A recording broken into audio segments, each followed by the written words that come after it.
What's up, everyone? Welcome to another BRAP. It is Wednesday. I can't believe it's September already. We're already in the month of September. And yeah, I just, I don't know what to say. It's September. Hold on a sec here. All right, sorry about that. Let's see. It looks like Discord. We have some issues with Discord here, maybe. Let me just double check settings here.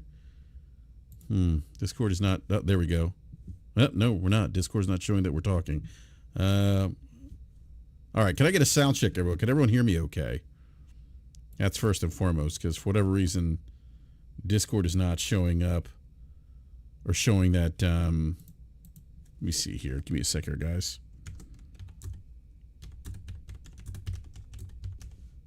Loud and clear. Okay, yeah. I don't know. Like, usually the Discord icon will pop up when someone's chatting. You'll see like it turn green. So maybe it's a Discord issue. I don't know what's happening. Let me see something here real quick. I don't know if it's a setting that I don't know if it's, I don't know.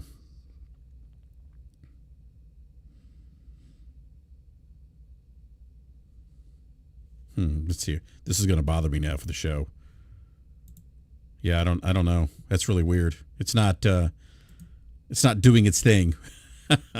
All right, we'll figure it out. You guys will hear the voices. And anyhow, welcome everyone to BRAP. Sorry about that. Just thought I was having some issues, having some Discord issues. Something's going on with Discord. I'm not entirely sure. Like usually, like you will see it turn green when I'm chatting or when I'm talking. You'll see that, but it's not doing that for some reason. So let me just check one more thing here. Yeah, that's all set correctly. Yeah, I don't know. It's really weird. We'll deal with it for this show, but oh boy. I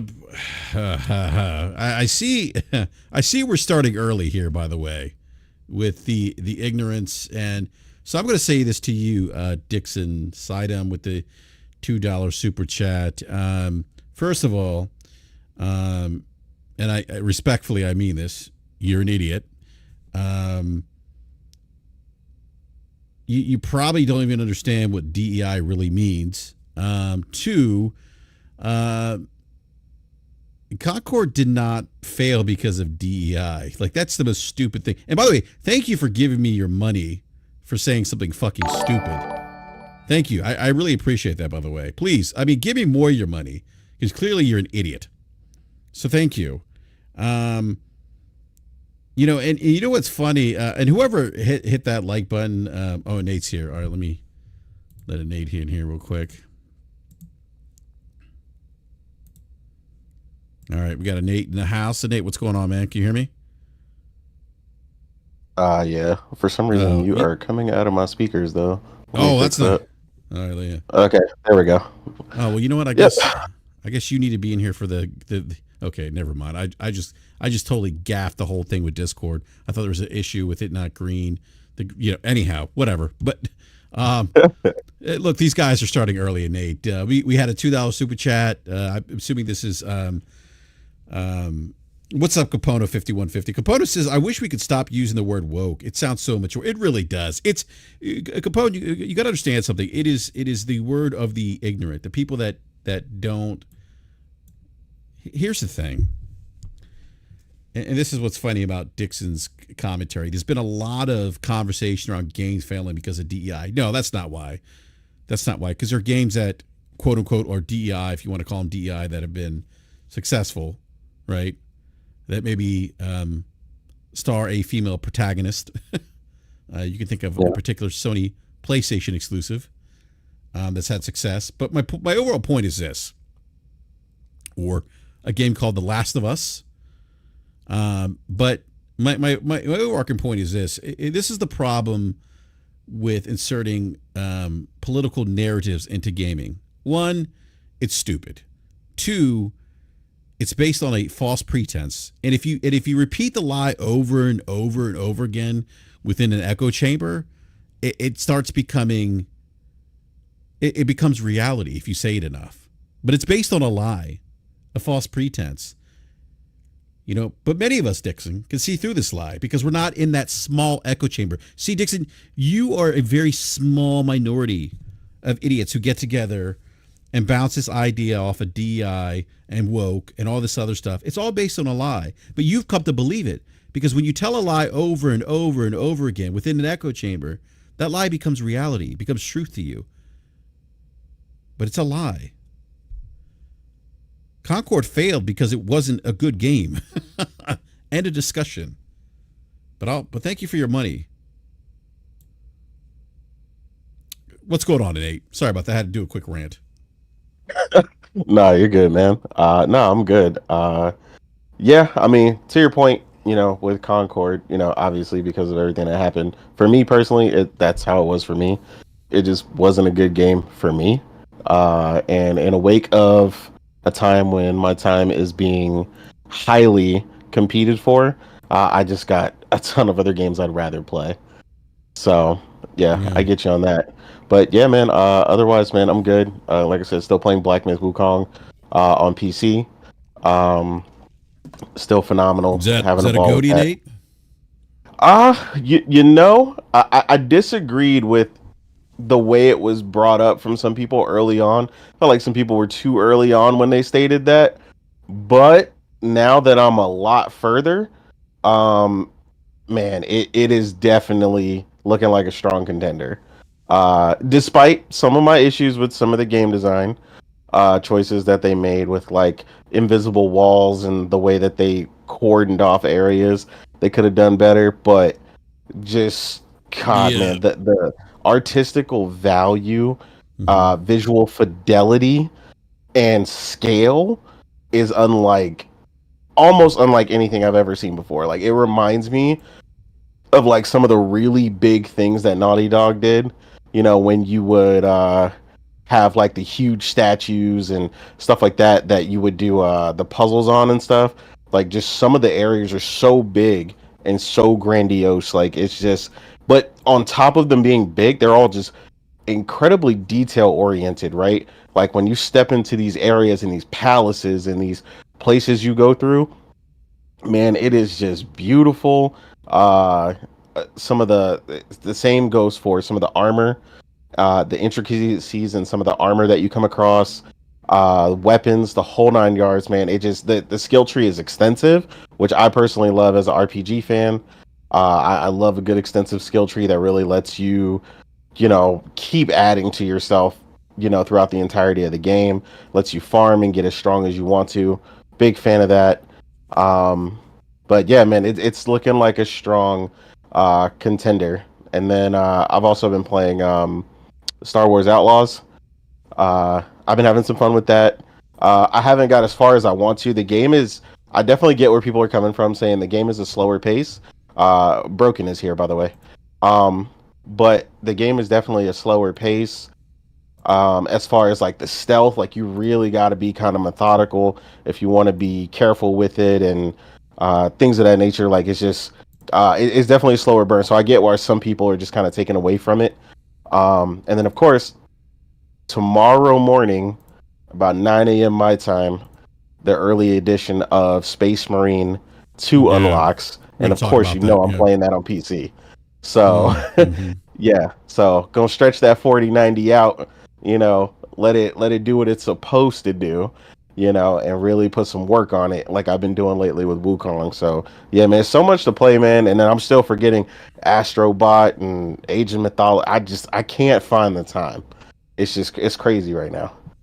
Yeah, there's I've read some people I'm listening to some shows where they say this is kind of a down year in gaming. I think we talked about this last Friday on BRAP, but I just don't agree with that sentiment. At least for me. I mean, maybe for some people it is. That's fair. Hmm. But that's their opinion. But I don't see it. I mean, I'm playing Black Myth Wukong right now. I feel you on the invisible walls. They drive me crazy during boss battles. Like it's just like why is like come on, like really. Um, Yeah. I feel like, and I'm early on the game. There's I'm only a couple hours in, but I think In between the mini bosses and bosses, it just I don't know. It just feels a little shallow is the right word to use. It's just not as engaging as the boss battles. You know what I mean? Like, and maybe that changes as you progress later on in the game. But It definitely expands a oh, lot. well, that's Yeah. good. That's good to hear. But the boss battles, I mean, are yeah, I enjoy them. Yeah, I mean, it's just Oh, when you you get think you that enjoy them perfect, now? yeah. Whew, boy, you in for it. I'm telling you. Yeah, no, I can't. I am thoroughly enjoying this game, and I'd love to get to Star Wars Outlaws. That's going to be put on the back burner. We Hmm. talked about Warhammer or Space Warhammer 40,000 Space Marines 2 is coming out as well. We'll talk about do a quick review roundup. That game is reviewing well. I'll be Absolutely. playing it on PC. My I go back, oh geez, probably to my childhood with Space Marines. But anyhow, yeah, I mean, I do agree with you, Nate. I think this is, at least in my opinion, been a pretty decent year for video games. But I do want to welcome our other guests this evening, BG. BG, it's been a while, but thank you for joining us on BRAP. How are you this evening? Hey, what's going on, fellas? Let me know first of all how I sound, because the I'm pretty much on my phone and my headphones. The wife, you know, do you have to go upstairs? Can't you just do it from here? You know, Nah, man. I mean, it's you bad clear, right you now. clear. I mean, it's obviously not your wave three. You know what I'm saying? But you sound good. Yeah, sorry, I wanted to be on the mic, but you know, No, I know. but yeah, glad to be yeah, here. you don't want to be on the couch tonight, BG. Exactly. No, look, man, I hear you, man. I feel you. I hear you. um, but yeah, so BG, we're just talking about games that we're playing right now. What are you currently playing right now? I just did a. I mean, I was playing Black Myth Wukong, and man, I was putting in a lot of hours in that. Streaming it 7 hours, 8 hours, till I beat it. Been a while since I did that with a game, um, and I really enjoyed it. Uh, Very solid experience. I would probably give it an 8.5. Very fun, challenging, but not. It's not. I wouldn't put it super high on the difficulty scale, aside from maybe like three bosses. But Mm-hmm. it's a good challenge. So I've been playing that. I beat that. Uh, Now just waiting for. I'll be on Space Marine 2 tomorrow. Um, Astrobot also when it comes out. So yeah. BG, I know we're only in the month of September. Well, I say only we're getting close to the end of the year. With at least with Black Myth Wukong. I mean, would you, of all the games you played this year, would you put that as maybe a goatee? Maybe.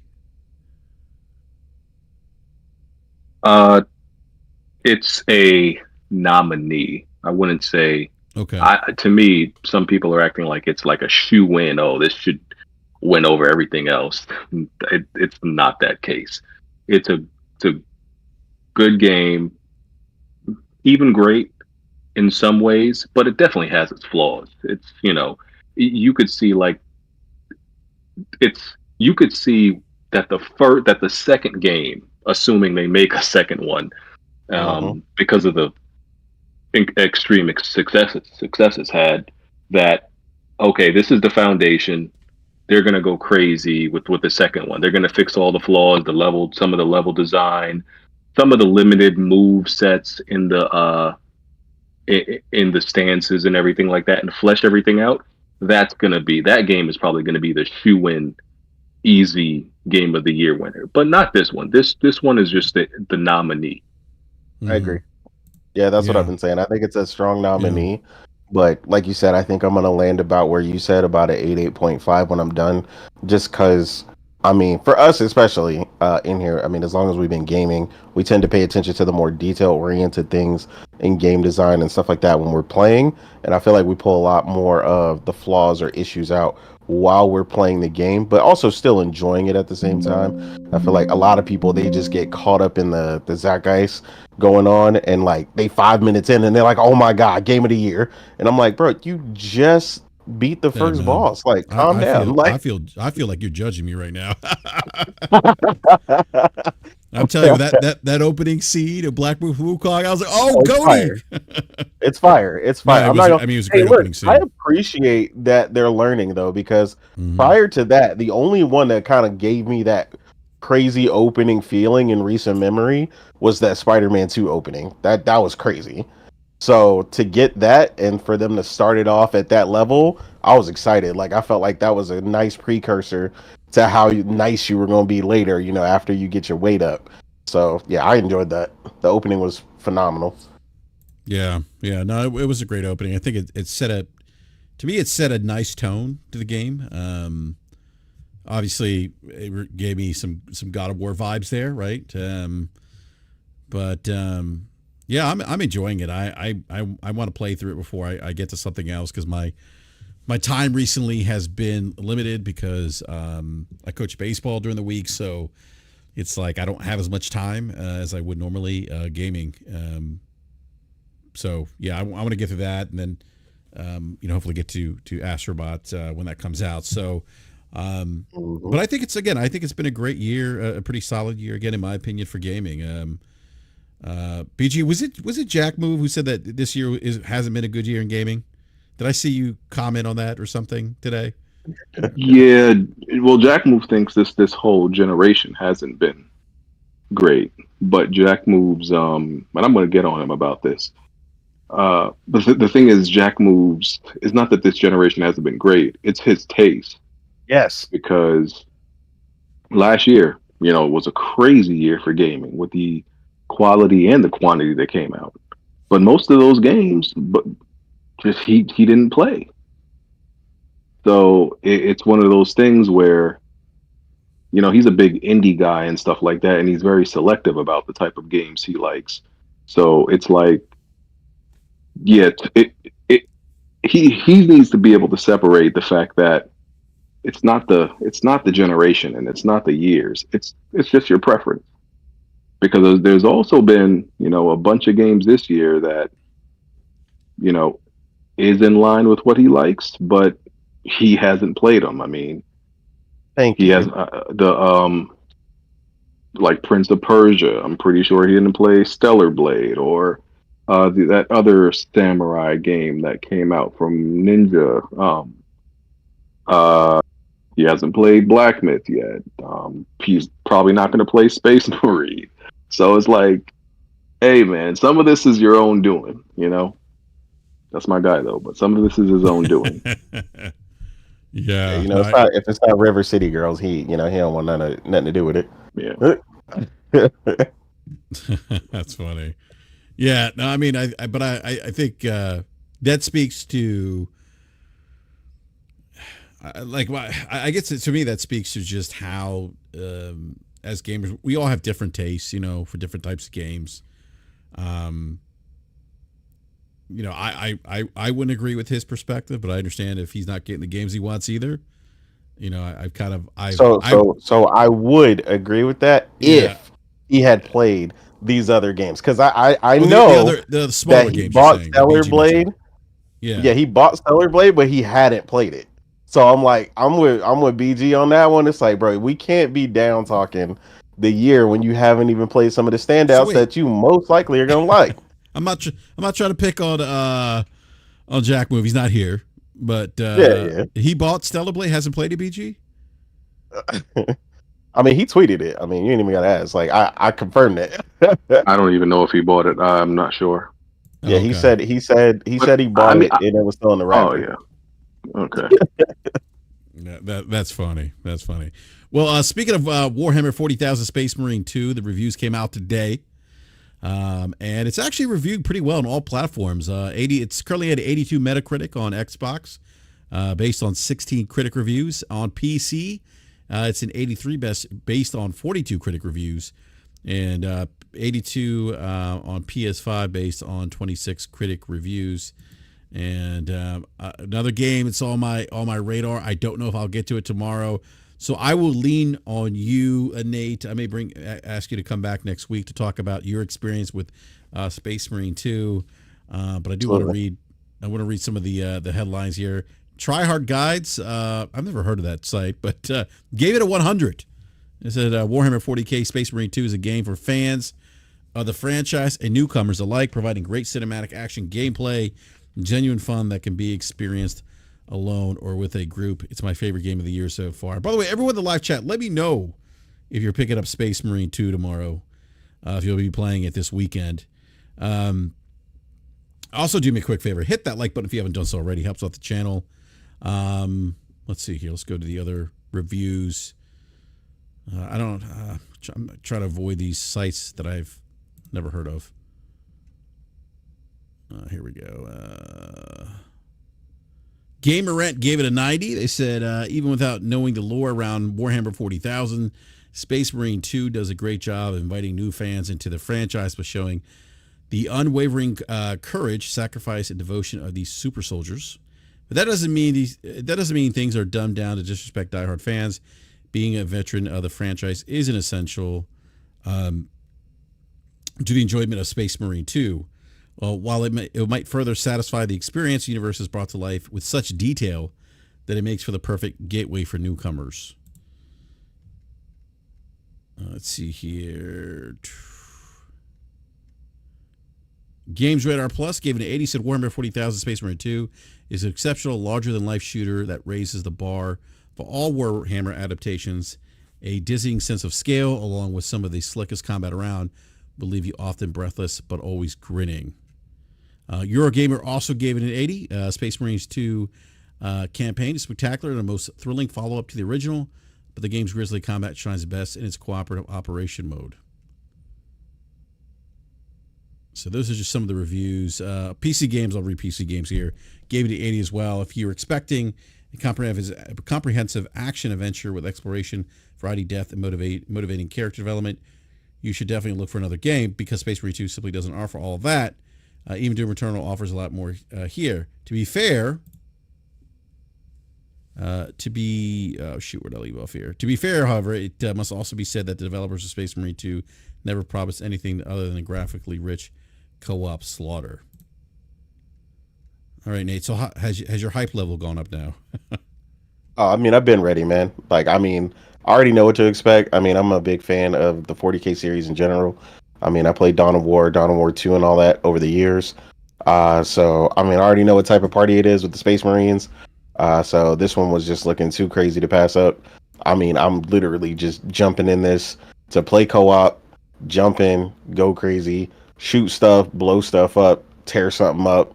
I mean, that's the goal. And obviously, by all them reviews, I got exactly what I paid for. And you'll be playing it on PC, which, in my opinion, the best platform to play video games. BG, I think you said you're going to pick this game up too, right? Yeah, I'll be playing it. Could turn it down a little bit. My bad. Yeah, I'll be playing it. I never played the first one.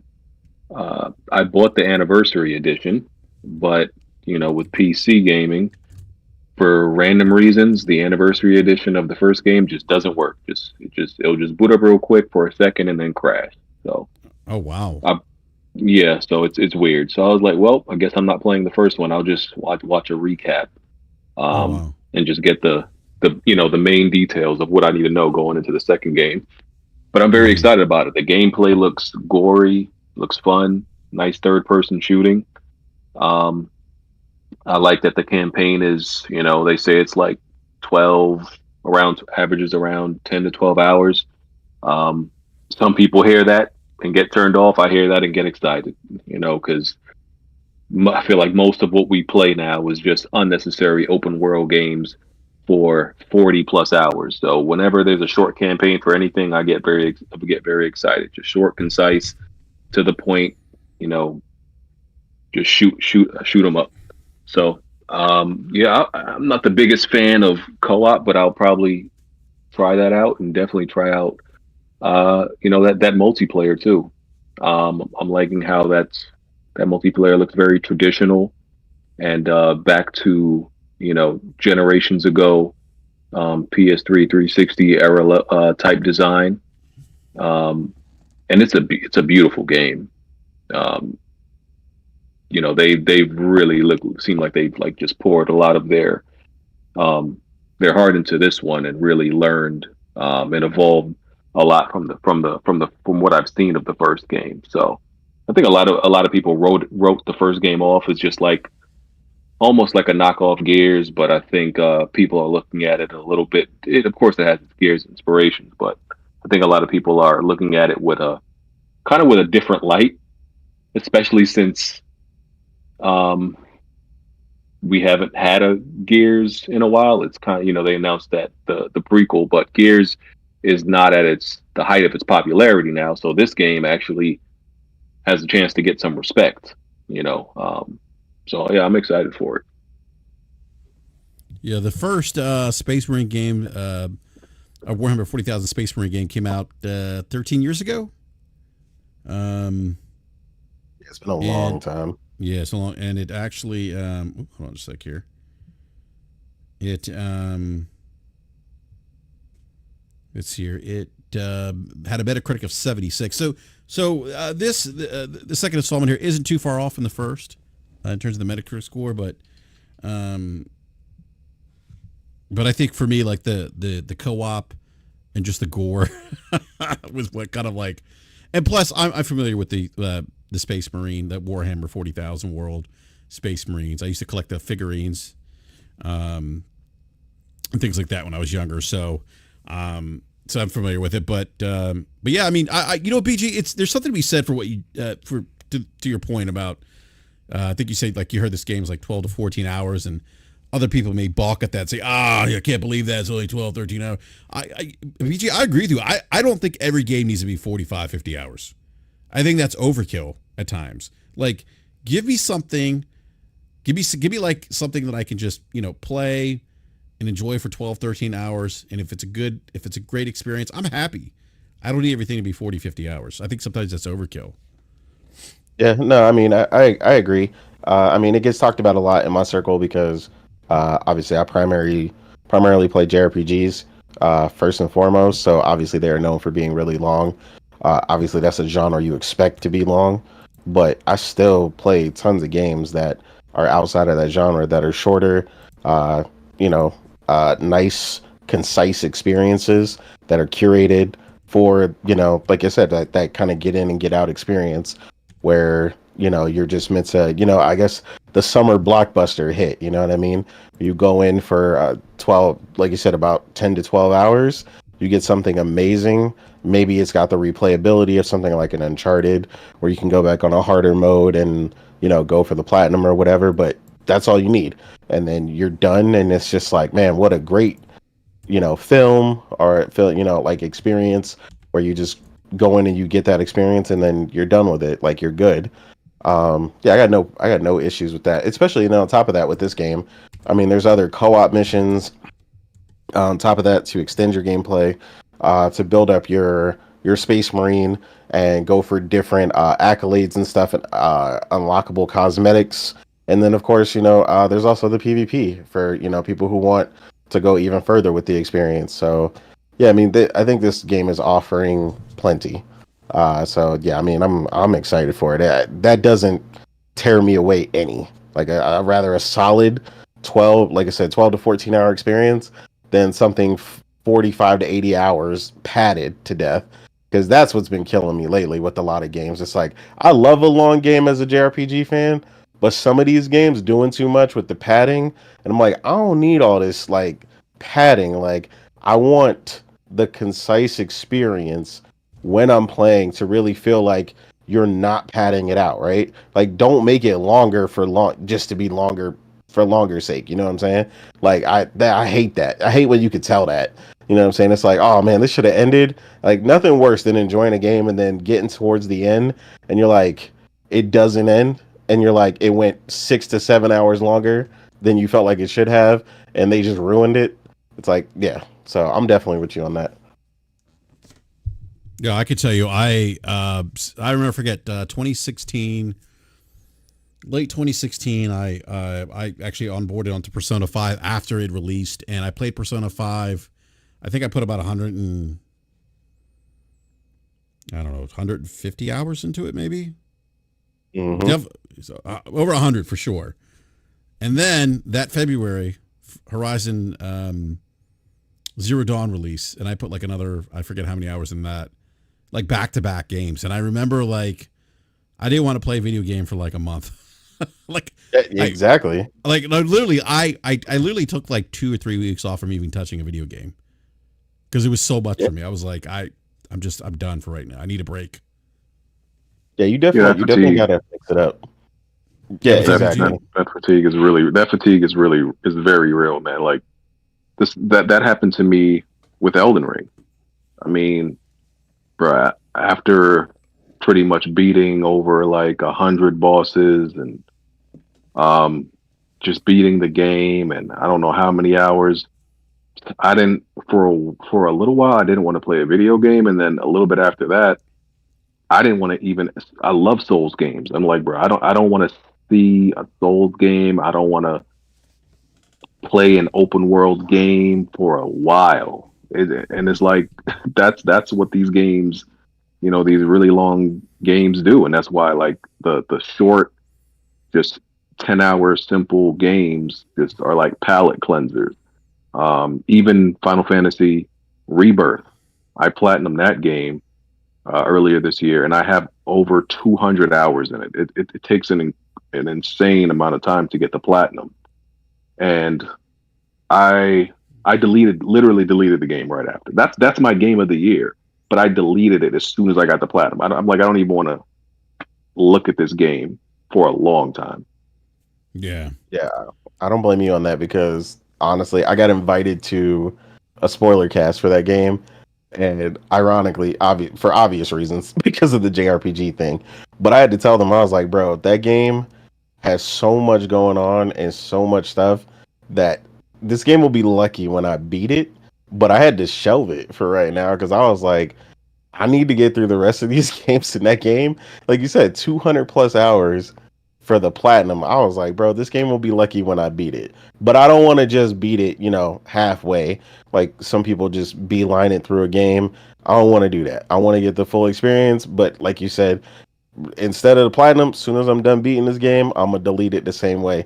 And I heard you had a conversation at one point about deleting your games.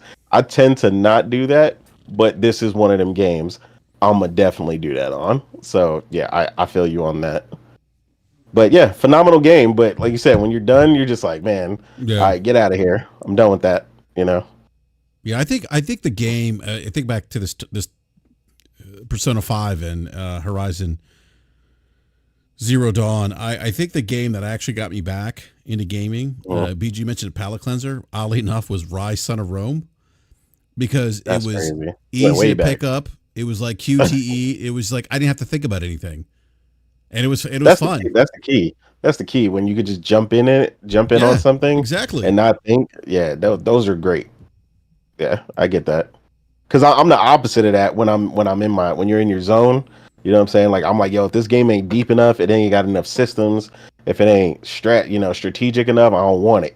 But then when you're done with those big games, I'm just like, that's why sometimes you'll see me on Fortnite. You know what I'm saying? In zero build, I'm gonna just play 2 or 3 matches of that, and I'm gonna call that gaming for the day.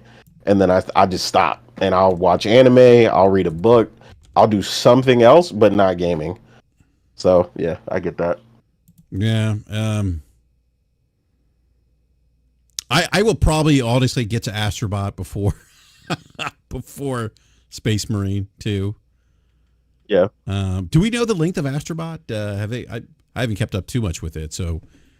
And about 10 hours, I think 12 hours around that. Yeah. Yeah, I may. Yeah, that's something I'll probably get to before. That seems like it's just a game that I could just get into and maybe relax a bit more as I play it. I do know IGN is giving it a 9 tomorrow. I do know that. They are. Oh, IGN's going to give it a 9. Yeah. Yeah, interesting. I've heard from other people that are playing it that have shared that, like, basically say this is like one of the best games of the year to come out. Yeah, so I would imagine we're going to see a lot of nines tomorrow for Astrobot. Because Astro's Playroom was solid, I thought. Like that was, best used in my to date of the haptic feedback on the DualSense controllers. Yeah, it definitely blew a lot of people away when I first got my PS5, and let a couple non-gamers take it for a spin, and they were just like, you could see like the elation on people's faces, like especially my favorite part to let them play was when you were in the spaceship and you could individually control the boosters on the other side, and it just shook the controller, and the whole haptic feedback in that was just phenomenal. So yeah, I mean the way they've just expanded on everything that original game had to offer and just blew it up to 10, like, like perfect. So, and this is coming from somebody who personally does not typically like platformers.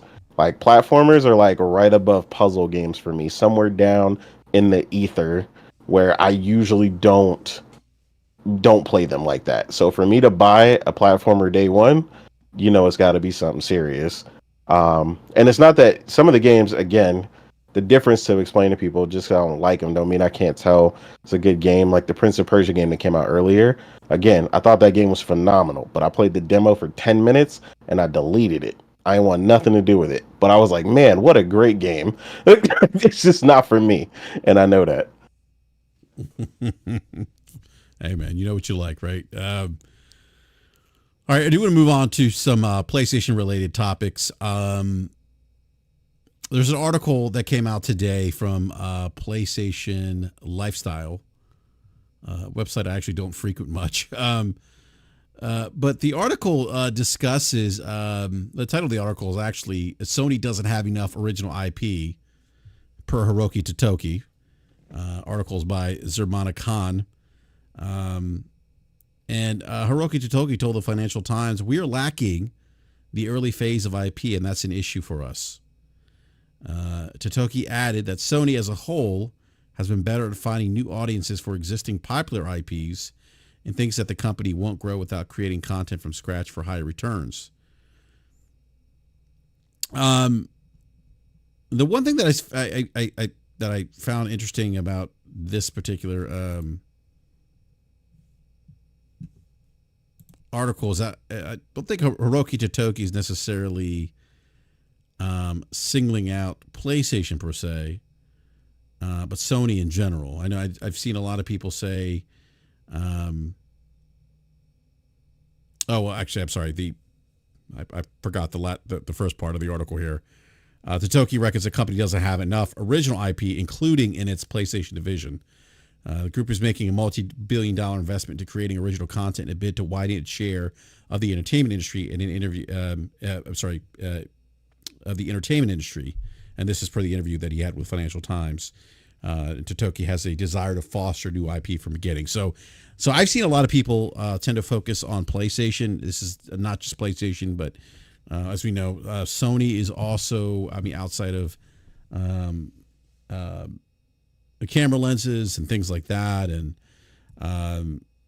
they're in music, television, anime, movies, and then obviously PlayStation.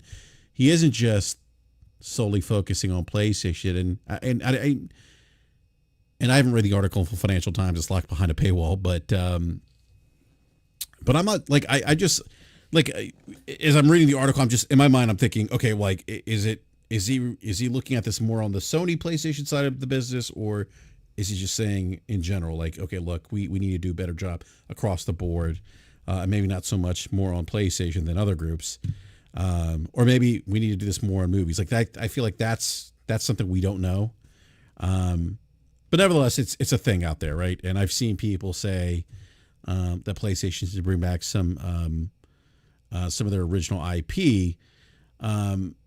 But I'll go to you on this, BG. And let's focus on the PlayStation side since this is a gaming podcast. But do you think that's at least on the PlayStation side of things, they're lacking original IP right now? and that it's time to maybe try to create some new IP from from some of their studios, or maybe go back and revive some of the older IPs. I mean, we've all seen the conversations around bring back SOCOM or bring back oh my God, what's the game by Sucker Punch? I forget. Infamous. I'm getting old. What's that? Infamous. Thank you. So, what are your thoughts, BG? Yeah, when I saw this, I was a little bit confused. I'm like, I think he needs to clarify. I mean, I was like, does he mean new IP? That seems to be what he implies, is the creation and being in the early phases of creating more new IP. Because I'm like, he can't just be talking about IP in general. He has to be talking about just the creation of new ones. Because PlayStation has a bunch of IP that they own, that they've created themselves from their inception. They're not. I don't think they're short on that. So he can't just mean in general. They own a lot of different IPs. Well, on the PlayStation side, I'm sorry, BG. On the PlayStation side, they've created more newer IPs, right? We know Cory Barlog. I don't want to say it's a forgotten name, but a name we haven't heard in some time since God of War 2018. But Cory Barlog's working on a new IP, apparently a sci-fi IP for Sony, and apparently Ben Studio's working on new IP as well. So I'm sorry, go ahead. Mm-hmm. And supposedly Blue Point as well. That's the claim. So yeah, that's the only reason why I was a little bit strange to hear, because even two of their popular games are technically from new IPs. Like, I mean, Horizon is fairly new. That just started last generation. Ghost of Tsushima, that was last generation. But like, these are still like kind of new IP. And yeah, so PlayStation always, from generation to generation, creates new IPs because they usually, that's just kind of how they move. We create a series, we use it, and then the studio moves on to something new. I would say Sony, if you wanted to compare them against other publishers, they probably create more new IPs at a faster rate. Some to what some people would say to a fault. Some people actually want them to stick with some of these IPs longer. But I'm not gonna push back on, there should always be new IPs being made, and some of their IPs are, you can argue whether or not they would be viable now, like whether you could use some of them now because they've allowed some of them to go dormant. I think that could be an argument. But because they're in like this multiplayer crisis now, yes, I am one of those people who thinks like, there's a few obvious ones you should bring back, and I don't look at it as some type of high risk, because if you could do what you just did with Concord, which was the highest of risk, there's no way worse bet you can make. So it's like, but PlayStation has, I think they have some good IPs on their hands. Yeah, and they have, the one thing I'll say about PlayStation, I think we all agree on the panel here, is that they are really good at creating new IP. They've shown this with their studios. And even if they're not creating new IP, they've been pretty good at identifying third-party IP that winds up being good. I mean, think about Stellar Blade being probably the most recent example. Yep. I know some people might lump in Black Myth Wukong, but that story of that the fact that it's a timed exclusive that hasn't been corroborated just yet. Definitely back and not. forth with someone on Twitter about that, but that's still in the room.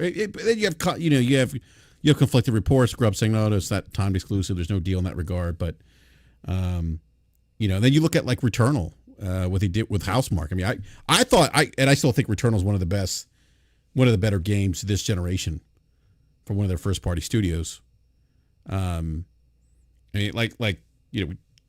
I always think of Housemarque, with Resogun, the launch of the PlayStation 4, and then for them to kind of go from a game like Resogun to Returnal is just like wow. It just speaks to the talent of that studio. But go ahead, Nate. I'm sorry, you're going to say something. No, you're good. But yeah, no, I agree. Like, to me, not only is PlayStation good at creating new IPs and the like, but the bigger thing to what you just stated about Housemarque, right, is cultivating talent in studios and helping them up their game to the next level, right? Like you said, they had Resogun and stuff like that, and went on to create, their first AAA IP, right?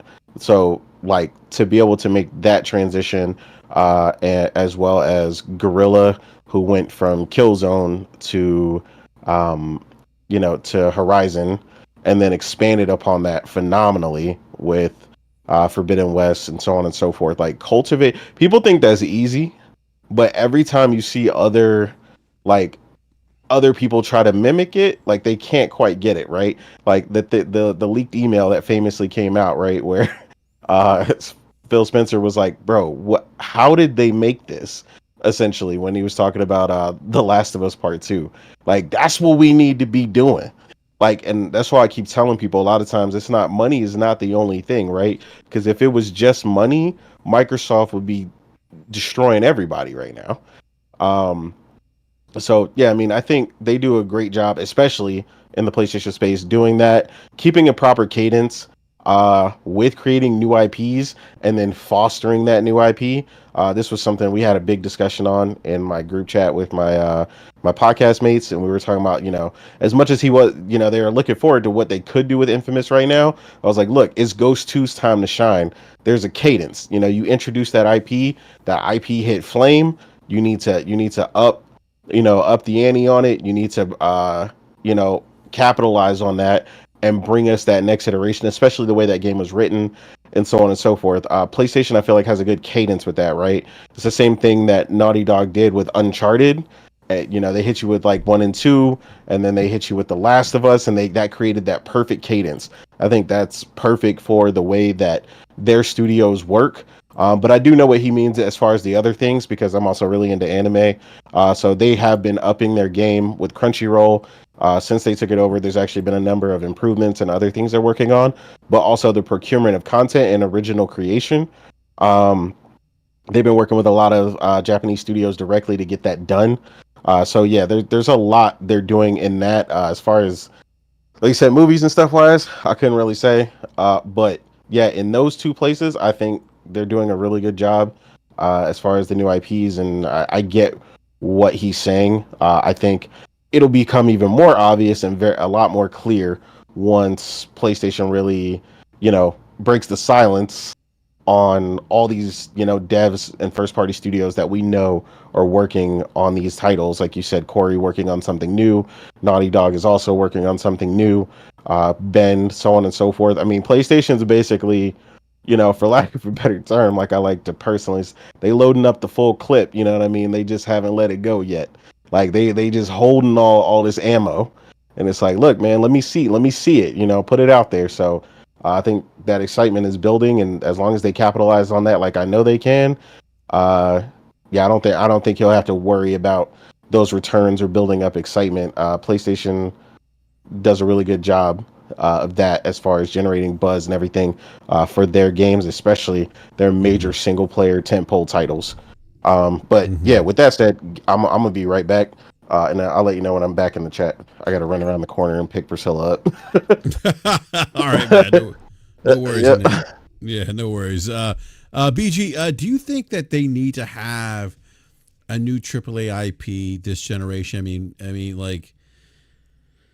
we've seen, sequels to some of the more popular, newer AAA IPs that they had, from last generation. I think the PlayStation 4 generation was a little bit different because, I think, Microsoft punched them in the mouth, during the PlayStation 3 generation, and I think that really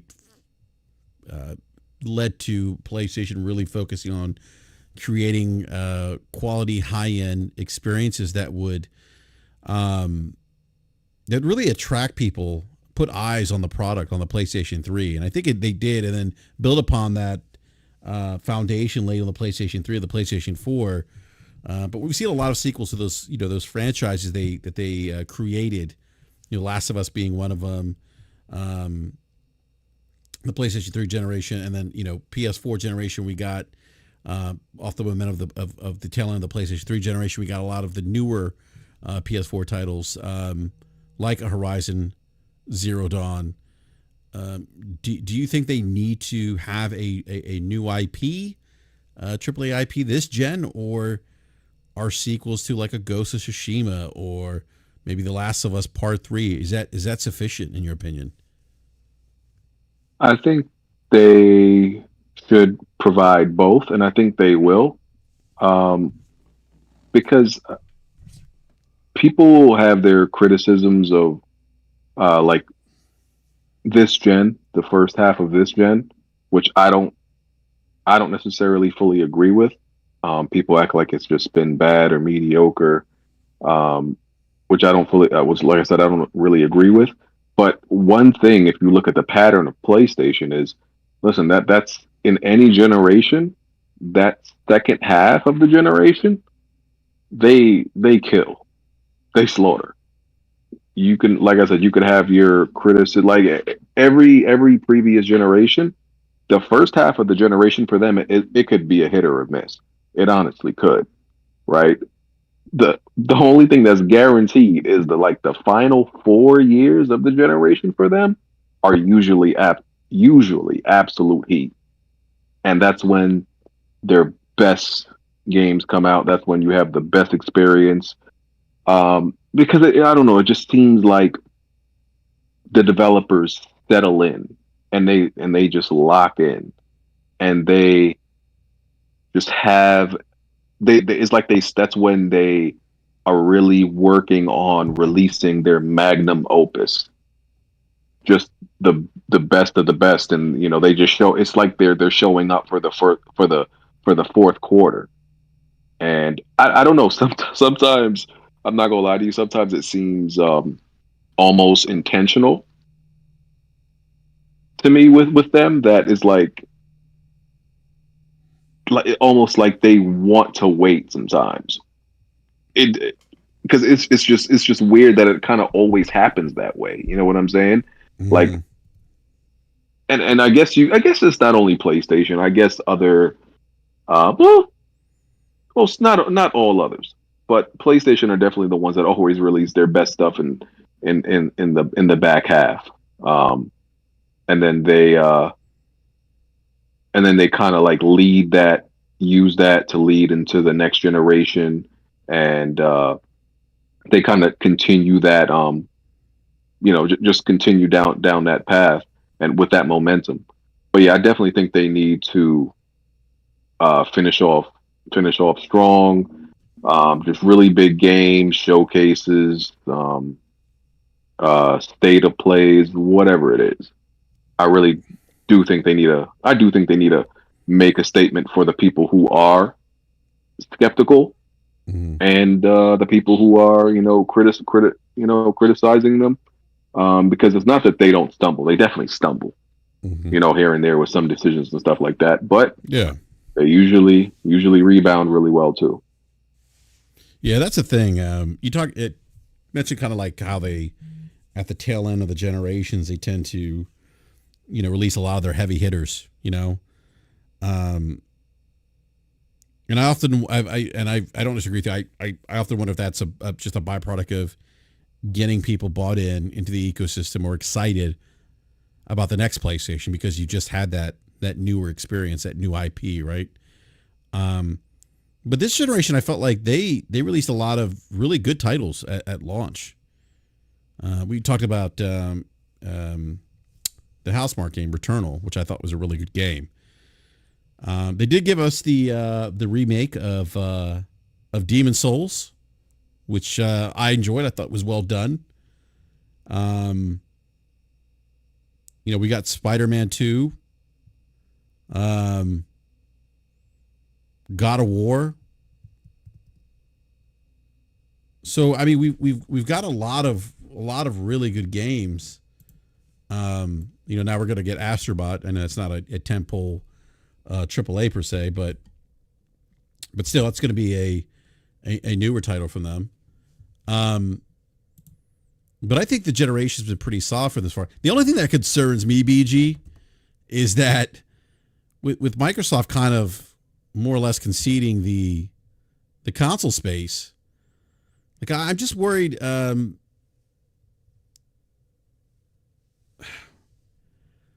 honestly worried that they might take the foot off the pedal a bit because there's not a lot of competition per se.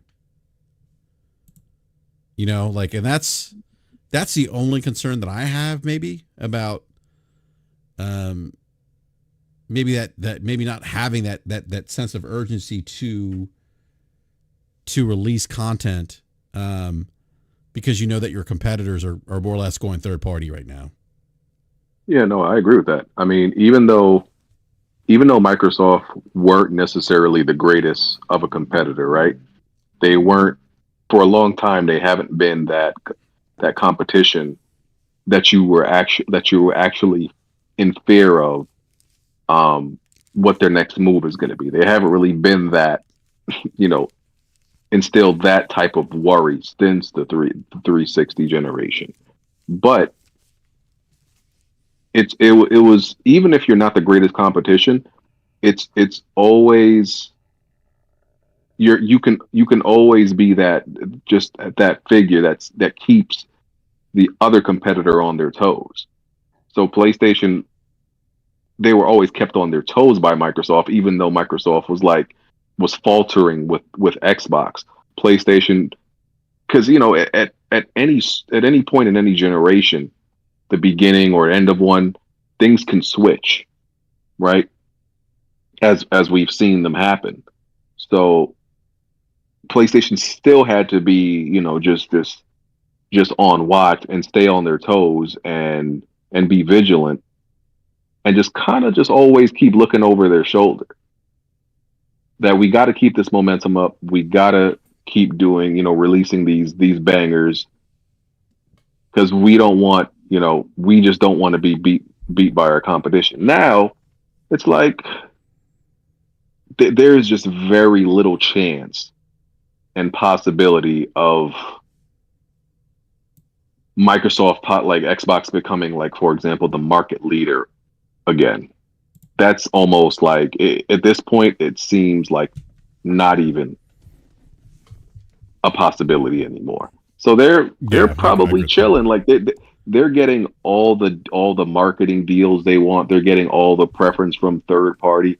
They are doing everything they want with little pushback. Whatever they want, they get. Whatever they want to do, they do. So that's not necessarily always the greatest thing for the consumer, because they try harder when they feel like somebody is nipping at their heels, and there's not anybody nipping at their heels, because not even Nintendo, because Nintendo is doing amazing. They're going to continue doing amazing, but Nintendo and PlayStation are in two different lanes. Like, technically, you can say they're competition, but not in the same way that PlayStation and Xbox were competition. Xbox and PlayStation were fighting over the same thing. Nintendo and PlayStation are just in the same industry, but they're fighting for two different things. That's a great point, BG. Yeah. So it was very different. Microsoft and Nintendo, they were kind of fighting over the same audience. It's not the same, with Nintendo and PlayStation. So they're just in the same industry in two different lanes. So it was, PlayStation is, if Nintendo sells 150 consoles and their software sales are through the roof, PlayStation is like, that's great. Because you could do that, and we can also sell 100 million whatever consoles. Usually between Xbox and PlayStation, both could not do that. because they're like pulling from the same pool. Mm-hmm. So it's not the same the other way. Mm-hmm. Yeah, I mean that's a great point, BG. I mean, and that's the thing. Like people often, and I see this. I don't know where this comes from, but to your point, I mean, Nintendo and PlayStation are fighting for a different market segment within gaming. They're not going after the same consumer per se, even though there's some overlap, right? There's some folks that own both, right? But mostly speak, like they're not competing in the same space. I know people laughed at the notion of the high end console market. I do believe that. I believe the high end, you have high end devices, and you have in the Switch, I would say, kind of would be on that lower end. Kind of. I never forget having that debate with Slobo about high end consoles versus low end, and I'm like, no, I believe that segmentation exists in the console space. But excuse me, but yeah, I mean, like when you don't go back to the PlayStation 3 generation when Microsoft punched them in the face, I mean that was a different PlayStation. I mean they got their act together after getting punched in the face and focus on putting out some really good content and laying out a foundation for the success of the PlayStation 4 towards the tail end of the PS3. And it really started turning things around. I mean, even from I know we talked about this on this show before, and I know this is something that's been discussed quite a bit, but to the point where they caught up, eventually would end up catching up to hardware units sold globally to the Xbox 360. So that's my really only concern, that maybe they keep their, or they put their they don't keep their foot on the pedal, and maybe go in cruise control a little bit. Because you're right, BJ. I mean, like they're getting the third party deals, they're getting games released on, or their console being a priority over the Xbox console. We see that with we've seen, and it even if it's not a Series S issue, we've seen that. We've seen developers say, "Oh, we're prioritizing our release, our launch release for the PlayStation 5 and PC platform." And then we'll get to the Xbox later, or sometimes they may just skip it altogether because, again, I mean, as we've said on this show, sometimes to simply put it, the juice isn't worth the squeeze for developers to maybe port things over to the Xbox console, given the install base and the fact that, I've said on this show before, you have to contend with Game Pass if you're releasing your game on the Xbox platform, because so many people do subscribe to Xbox Game Pass on the Xbox console. And that's why BG, I think the one thing that kind of bothered me about some of the console warriors on the Xbox side of things, and some of the content creators that were really diehard Xbox content creators, I think the one thing that bothered me is that every move that Microsoft made, they were like, "This is great. This is awesome. This is the way the industry's going." And I'm not saying it's entirely their fault, for the pivot that Xbox is making now, but I didn't really see them push back. As Eric Jackson says quite a bit, they kind of acquiesce to everything that Phil would tell them, what Xbox would tell them about whatever the new strategy is. And I didn't really hear them beating the drum. And this is the one thing that I'll say that I know is different about the PlayStation community, is that I didn't really see the Xbox fans demanding better games per se. I could be wrong, but I didn't see that, or I didn't hear that from some of the content creators. It was more like, "Oh, the Series X, the most powerful console, is going to be amazing. The Series S is, a game changer. Oh, Game Pass is the future." I just didn't really, I didn't see them or hear them kind of hold Microsoft's feet to the fire. And I think in part that didn't help Microsoft and didn't help the product get better. I didn't like that they didn't question Xbox when Microsoft started to change the rules, right? Um, because when they were losing, right, their strategy is okay. We can't win playing this game, and Phil Spencer said that, right? Cool. We can't win. We can't out console PlayStation or Nintendo. We can't outsell this. We can't out negotiate this. So we have to change the rules and essentially create our own rules. Cool. No problem, right? So that's where Game Pass comes from. That's where engagement numbers are more important than anything else comes from. Um, that's where you get Xbox just practicing these strategies that nobody else in the industry is doing, and nobody is using these rules as the ultimate law. It was only Xbox abiding by this new set of rules, right? And a lot of Xbox fans thought just because Microsoft was doing it, that actually meant like, oh, they are the judges, they are the, I don't know, the founding fathers to be establishing these rules. And it's like, what about Microsoft tells you that they can set the rules for the industry? What makes you think they can change the rules and set them, and now that's what the industry goes by? The rest of the industry isn't abiding by this.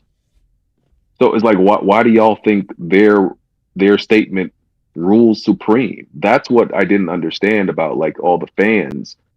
Like, why are y'all not questioning that part when they historically, and it's historically, and everybody else in the industry, sales are what matters the most.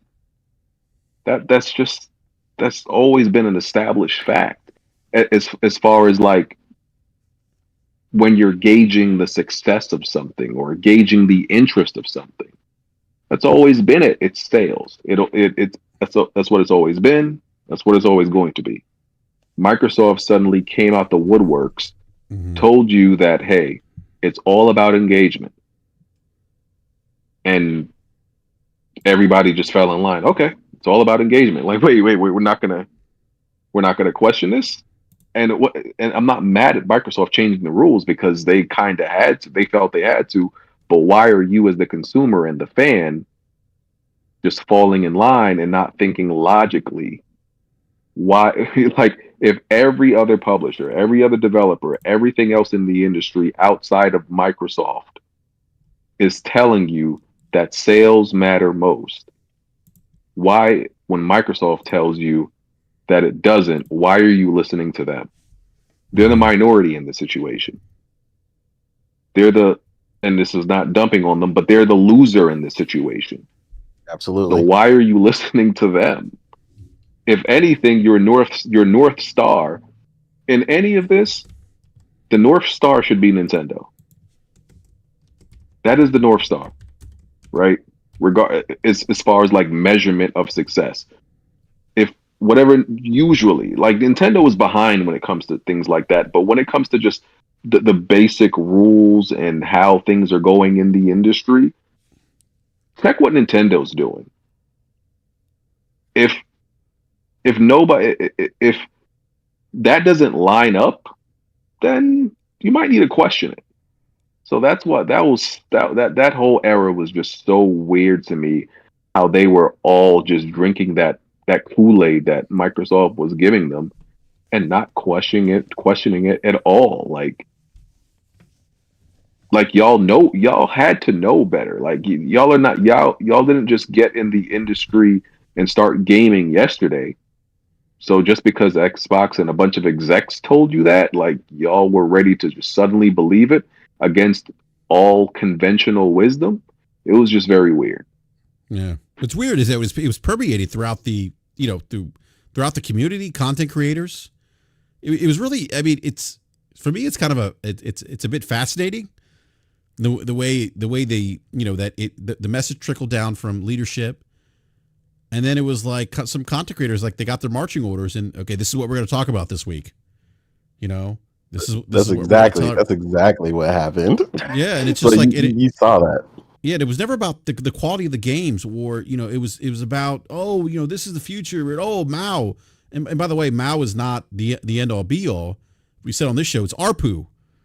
And I don't care, like, and that applies to, you know, even PlayStation talking about Mao with PlayStation Plus. Like, okay, Mao's just a number. What does that number mean? You know, it's ARPU. You need to know what the average spend per user is. If you don't know that, what's the point of knowing the Mao then? I mean, you know, if you look at the revenue numbers, you look at 500 million Mao on Xbox, but yet they are either I forget what the financials are. They're either on par with PlayStation Now, who's got less Mao. That should give you some insight into how those that 500 million isn't necessarily adding up the way you think it is. You know. Yeah, and just to clarify really quick, it was just weird they were emphasizing engagement numbers when it came to single player games. Multiplayer, that makes sense, but how many times someone strung a guitar or something in a single player game indicate its success? What does that tell me anything about it? Oh, 100 people, a million people pressed the jump button, a million people use the jetpack. What does that tell me about the game's success? Absolutely nothing. It doesn't. Like, what does that mean from a profitability standpoint? Did a million A buttons or a million jumps lead to the game turning a profit? Exactly, because what's the game that they shut down from Tango Gameworks? Hi-Fi Rush. Hi-Fi Rush, yeah. They literally made us put out the same statement. The engagement numbers about Hi-Fi Rush. They literally said, "Oh, this game had amazing engagement. This game won all these awards. We're excited." Shut it down. Okay, well, I guess those engagement numbers weren't as important as y'all thought, because I guarantee you, if that game would have sold a certain amount, it would have stayed open. Some Absolutely. engagement numbers are not, especially in single player games, are not this meaningful figure that they try to make people think. No, they're not. And that's by the way, it's a great segue here at BG when you mentioned sales, because this leads us to Concord, which, look, we talked about it on Friday, and Game Logic had mentioned that, he thought that maybe they should shut down Concord, maybe consolidate the studio and the talent, lend that talent elsewhere to other studios. But I want to read the because we found this out yesterday, per the PlayStation blog. Firewalk Studios game director Ryan Ellis wrote, "Concord fans, we've been listening closely to your feedback since the launch of Concord on PlayStation 5 and PC, and want to thank everyone who has enjoyed the journey aboard the North Star. Your support and the passionate community that has grown around the game has meant the world to us. However, while many qualities of the experience resonate with players, we also recognize that other aspects of the game and our initial launch didn't land the way we intended. Therefore, at this time, we've decided to take the game offline beginning September 6, 2024, and explore options, including those that will better reach our players.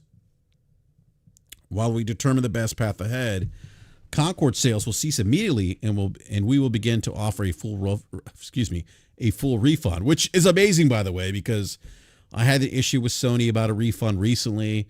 I think their refund policy is archaic. I don't think it's very pro-consumer. But that's another conversation. So I think it's great they're doing the full refund. So they're going to begin to offer a full refund for all gamers who purchased the game for PS5 or PC. If you purchase the game on PlayStation 5 from the PlayStation Store or PlayStation Direct, a refund will be issued back to original payment method. Customers who purchase from other digital storefronts will also be refunded. More information about refunds from Steam and Epic can be found below.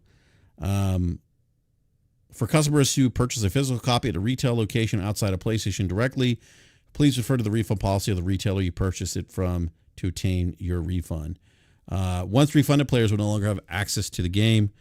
We'll keep you updated, and thank you again to all the free gunners who have joined us in the Concord Galaxy. Now, there was a report that came out that about I think it was 10,000. I may have, but it flip-flopped here.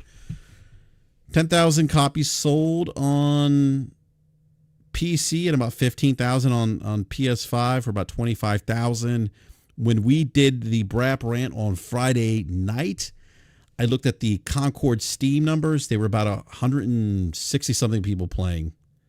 And I think it got as low as in the 20s, if I'm not mistaken. I have to pull that number again. I think it was where was it? I think it was Gaming Shop Biz that reported the numbers here. All right, can't find them right now. I'll have to pull them back up again. But to your point, BG, I mean, in this case, I mean, and obviously, like, you know, with a live service game like this, obviously, like we talk about, like engagement matters, but sales too, to an extent, because this game did retail for $40, didn't meet those expectations, and PlayStation is saying no, we're not going to do this. But some of the conversation around this game, and we talked about this last Friday on BRAP, you know, we kind of posed the question: Did PlayStation kind of send this thing out to die? Because there really wasn't a lot of marketing, I don't think, behind this game. And we kind of saw this with Helldivers 2 until that game became a lightning in the bottle moment for PlayStation, and they started getting behind it. Mag's going to sell a sealed copy of Concord for $1,000 a piece. Jeez.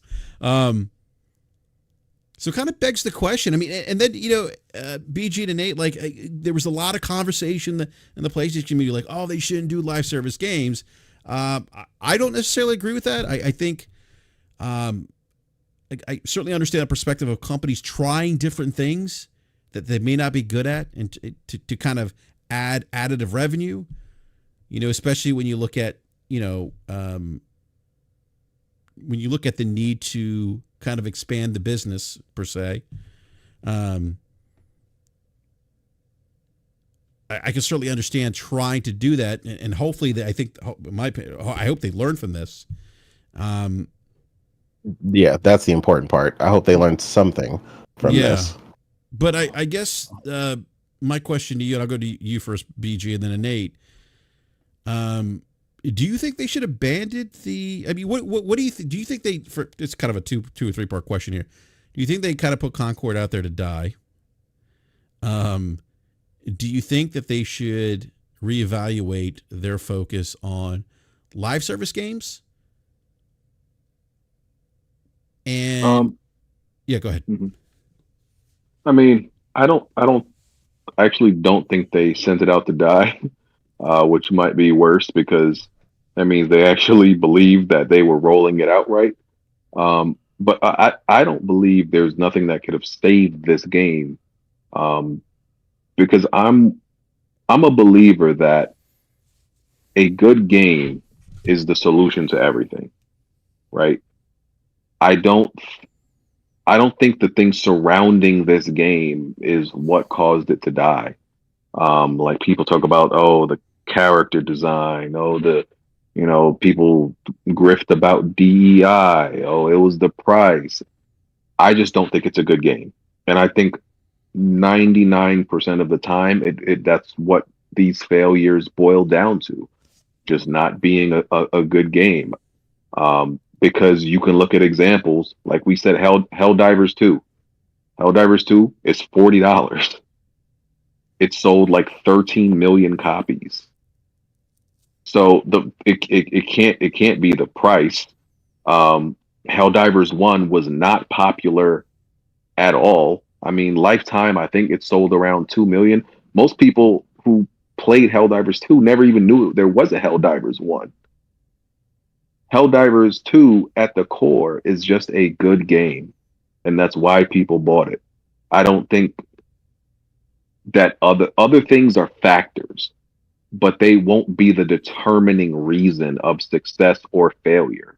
I think if you have a good game that is fun and people enjoy it and it is solid at the core, all that other stuff gets tossed to the side. All that other stuff is just secondary and won't matter as much. And I just hope they don't become gun shy, and they learn from this. And like I don't think I just hope they learn from it, because I hope they don't look at this like, oh, live service is the problem, because you can't say live service is the problem and then look at Helldivers once again and say, because they're the polar opposites of each other, right? It's Helldivers is their most successful, fastest selling multiplayer game that they owned ever, and this is their greatest failure ever. It's an amazing, just like, juxtaposition. Like, in the same year, you have your biggest failure ever in multiplayer and your biggest success ever. So you should study each one and be like, what made this one so beloved and successful, and this one absolutely hated and an absolute failure? You got to look at it and just, and I was never in favor of them creating, like, whatever the original plan was, like 10 live service games. I was like, that, I always felt like that many was highly unnecessary. I felt like, listen, 2 or 3 at max would have been completely fine. Hey, BG, real quick, I don't mean to interrupt, sorry, but to your point, I think that the reason why they were looking at like 10 or 12, I think originally, was that this was new, and I hate to say it, it's kind of like throwing shit on the wall and seeing what sticks. Yeah, shotgun. Yeah. I definitely get that, but the problem with that method is, in between, you don't really get to kind of analyze each one and learn. If you're just doing it all at once, right? You're just throwing everything at the wall. You don't know which one of those things, actually kind of works if you're not just doing it diligently and figuring out what actually works, right? It's just that method just doesn't work in this situation, where it's like it's almost like the like when like some animals have like babies, and it's like, well, we have 10 of them because it's likely that 7 of them are going to die in the wild. Like, that's how they're treating the situation. It's like that's how they're treating the situation. It's like, oh, well, we got to have a large nest because a bunch of them are going to die. And it's like, yeah, I don't think you should do it like that. You're not in the wild. You're a development. You're a publisher. So you should be more strategic than that. And that's just not the right way to go about it.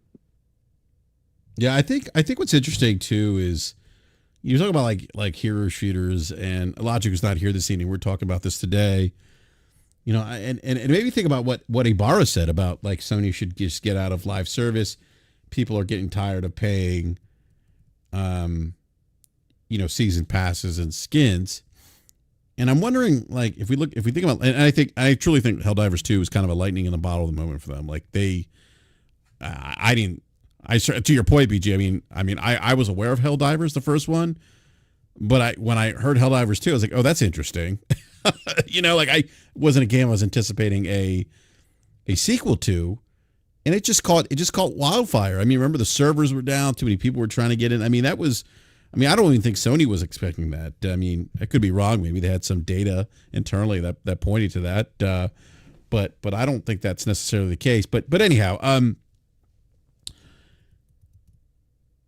but also maybe think about, like, what I said, Mikey Barr said, gamers are tired of paying for season passes and skins. And, and I think there's only so much room for these types of games. You may remember this, BG. Remember, like, everyone was like, live service games are the future. You remember that? And everyone's like, like, if it's not like a PUBG or a Fortnite, it's not like you got to have a live service game. There's only so many hours in the day. There's only so much time and money people have to dedicate to a live service game. I honestly think, in my opinion, that this may be a tough nut to crack, and not just for maybe PlayStation, but for others too, because maybe there is that fatigue that Ibarra was talking about. Maybe not fatigue per se as much as there are already investments of time and money that gamers have in other games like PUBG, like Call of Duty, like Fortnite, you know, and like Overwatch. You talk about hero shooters, like Rainbow Six Siege. How do you pull those people away? I think that's a tough. I think that's a tough proposition. Like, what is it about your game that makes it unique? And I think maybe this is the issue with Concord. What is it about the Concord that was unique that other games didn't offer? What was the hook? I know they initially sold it as pay $40 now, and you'll get free content later on, and you won't have to pay for a season pass. And I understand that value proposition, but I just don't think the hook was there up front. And maybe, just maybe, that $40 price point, in my opinion, maybe that was maybe more so on the PC side of things. Maybe on the PC side, that was something that was maybe a potential roadblock where people are like, you know, I don't know. Do I want to spend $40 for a game that might not get a lot of users? And I think one of the problems is, I mean, for one, Concord took way too long, and it was kind of trend chasing, because the multiplayer scene, especially, is very it moves very quickly, right? Hero shooters were beloved and praised. If you announced a hero shooter 6 years ago, that was a great thing. Even now, even if you're somebody a developer that people trust to make a multiplayer, if you announce a hero shooter now, people are like, another hero shooter, yeah. You know, so and that in 6 years is kind of a quick time when you think about it, aside from Marvel Rivals, but Marvel Rivals is a cheat code because it's Marvel characters, right? So that's a little bit different. So you can't chase a trend in an environment that changes very quickly. You can take 6, 7, you know, maybe even 8 years to make a single player game and still trust that when it comes out, it can still be like relevant, right? It may feel dated in some ways, but it could still be played, and it's going to feel relevant because it just doesn't change. The single player market doesn't change the way, you know, the multiplayer market does. So that whole thing was just a bad mistake in doing it. And like you said, yeah, it does have to be unique. And somebody said this, right? It makes a lot of sense. Like the problem, like with how PlayStation is kind of pursuing the games as a service effort, is they're trying to make a live service game that makes a lot of money, right? When what you're kind of supposed to do is just make a multiplayer game that happens to also make a lot of money. You get what I'm saying? Like when you look at these other like Fortnite was a complete mistake. It was a complete accident. A lot of these live service games were not made with the successful ones were not made with this, you know, this scheme that, oh, this is gonna make billions of dollars. Most of them weren't. They just made the game, and that incidentally happened. It just happened. Fortnite is literally the most successful mistake in gaming ever. They literally, like, most people know the story that was supposed to be a tower defense game, the single player, and then the battle royale was just something they just decided to do on the side, like, throw this out there. That's how Fortnite became Fortnite. Most people don't even remember that was not the main course of the game. That whole battle royale was just some accident. So you can't, like, just make a multiplayer game with that, like, $1 billion intention. That just comes with it. You know what I'm saying? They're going about it. They're chasing the wrong thing. You just try to make the really good, unique game, and the other may come with it. Yeah, and I think, you know, one thing that kind of, you talk about like chasing trends, and I think Sean Layden's kind of talked about, you know, like the challenges of growing the industry, right? And he's like, look, there's only so many people that want to play GTA. There are only so many people that want to play Call of Duty. Like there's only a finite, and it's just like, and I say this, like people are like, oh, consoles are dying. Well, look, guys, like it's only a finite group of people that want to play video games. Period. Whether it's on mobile, via cloud, so this idea of, oh, there's 50 million gamers that are out there that aren't aware that they're gamers. Like I don't buy it, because those vehicles exist today where they can onboard via cloud, console, PC, mobile, handheld devices. And to like, and go back to like kind of the Gladen's point where, it's like, he's like, there's only a finite group of people that want these types of games. And we know this because, you see it every year. And maybe the way to grow the industry is to create games that are going to potentially appeal to a different type of gamer. And something I think, like you just said, BG, that's unique. And I just don't think that was there with Concord from what I saw. I just to be transparent, I didn't play the game. I did watch streams, and I read some of the I watched some of the videos on YouTube. But I didn't think it just didn't seem like it was offering anything different, anything that was different from what was already out there. It wasn't very compelling.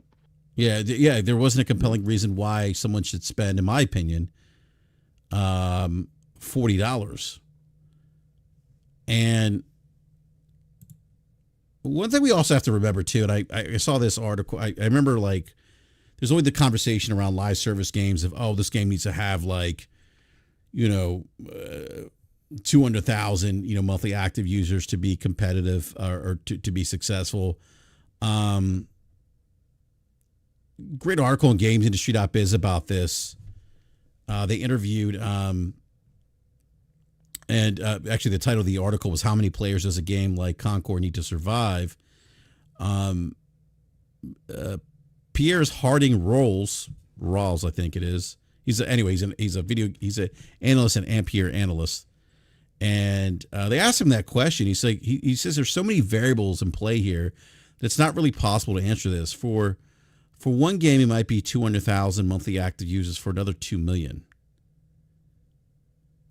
He says that there are a bunch of different factors that can affect whether a game lives or dies. R&D investment, both before and after launch, salaries and other staffing costs, marketing spend, infrastructure and service delivery costs.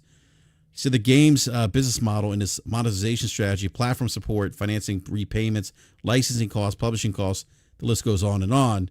He says across all these elements, not one game or games company is exactly the same.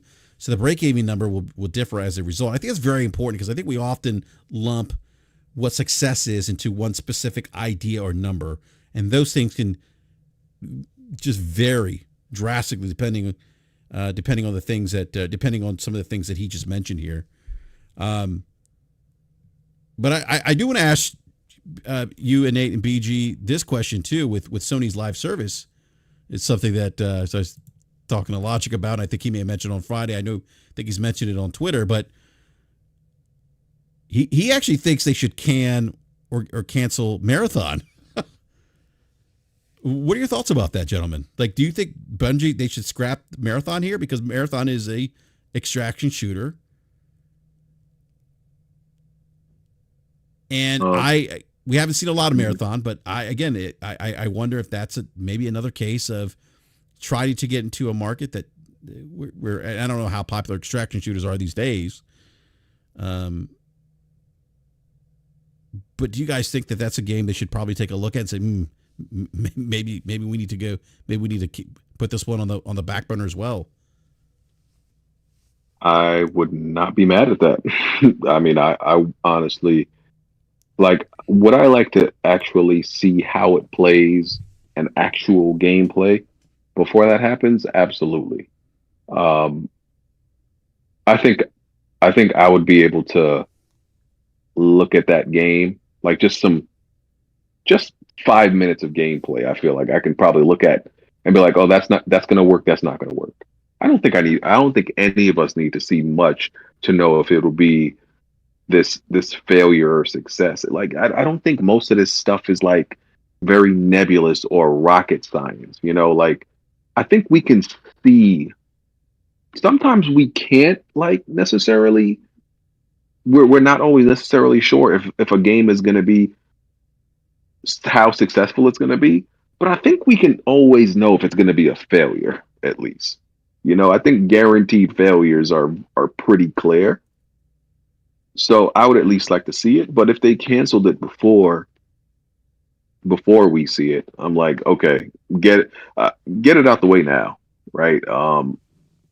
Because I mean, from what we hear, the rumors behind the scenes, people aren't necessarily crazy about it. So I wouldn't be mad if they did. I mean, I think like and going back to Firewalk real quick. Listen, I don't know what their future is. Layoffs are definitely guaranteed.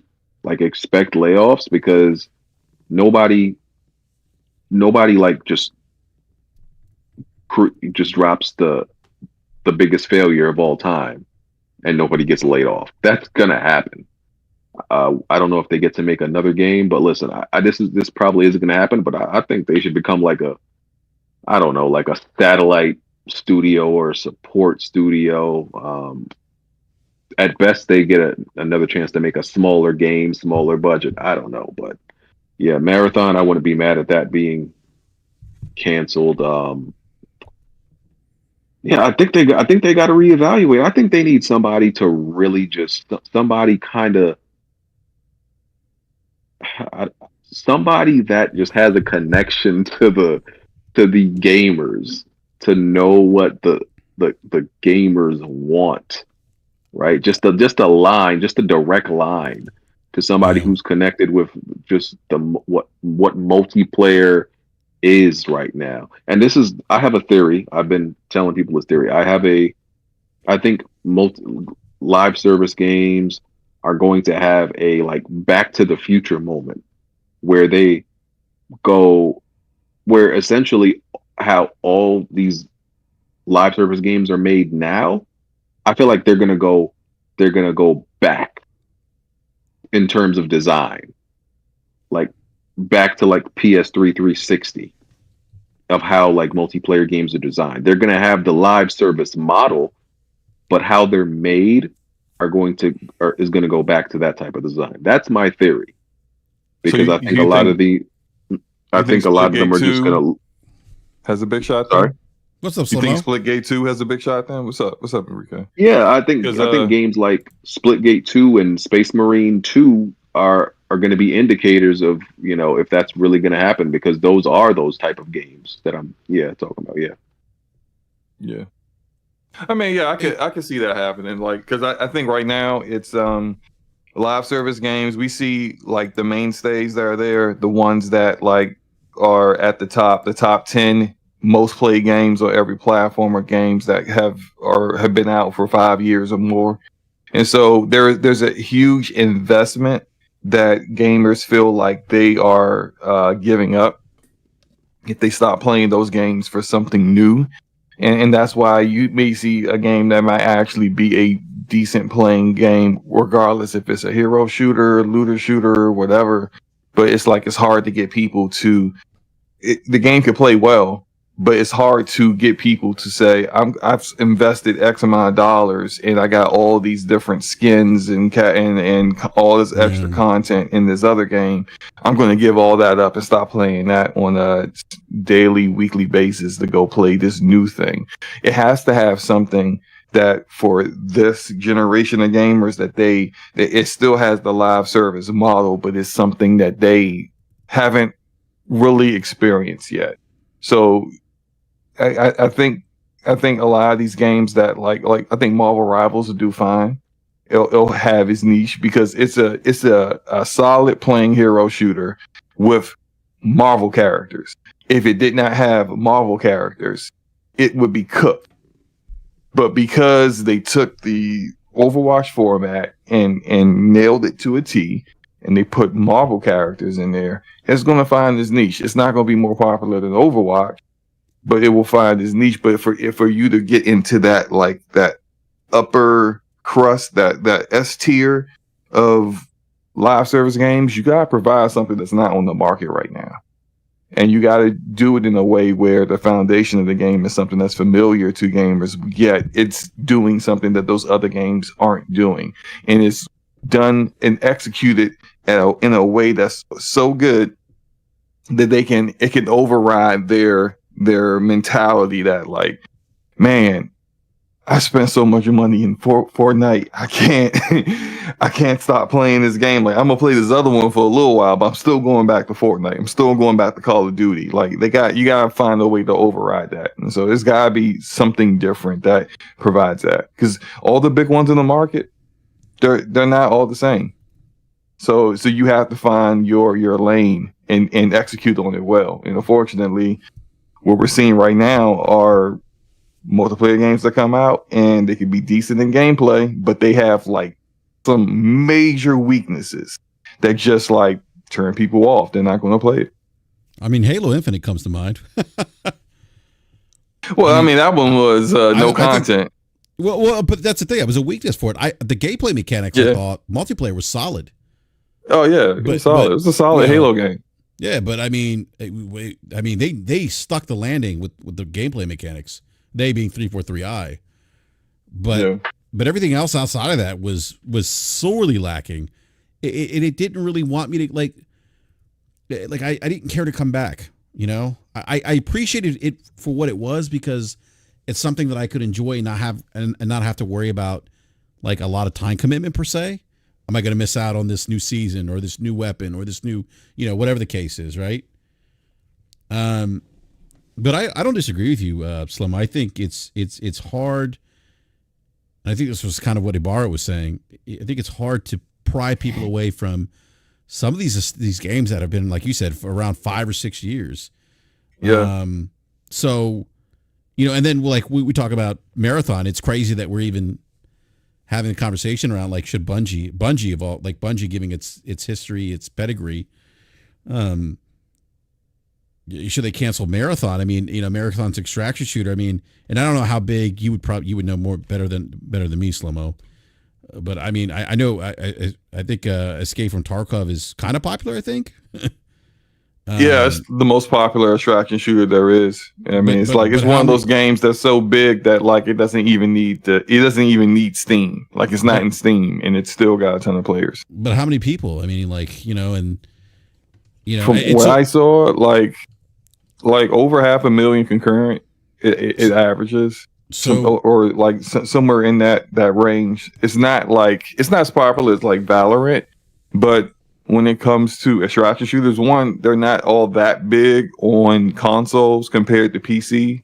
On PC, you see a far bigger numbers for those kind of games.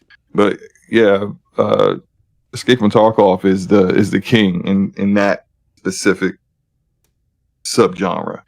I've always kind of felt like I didn't think extraction shooters would be that big, whereas it's like there's space for so many of them to survive, and we're seeing games get canceled. Like Ubisoft canceled The Division Heartland. That was an extraction shooter. Arc Raiders was pivoted into an extraction shooter, and it seems from what I heard they pivoted away from that now. So yeah, I don't really think they are really going to be a big thing that's going to catch on. In Marathon, anytime I see or hear about a game where internally they keep changing what the game design is, what the actual genre is supposed to be in, I automatically just like, I've seen people say like, oh, it was this and that was that. Like we saw that with Gotham Knights. We saw that with so many different games, and it just never works out. It never works out in the end. They never have enough time to really flesh out what that game design is going to be. So I don't really have a lot of faith in what Marathon can do.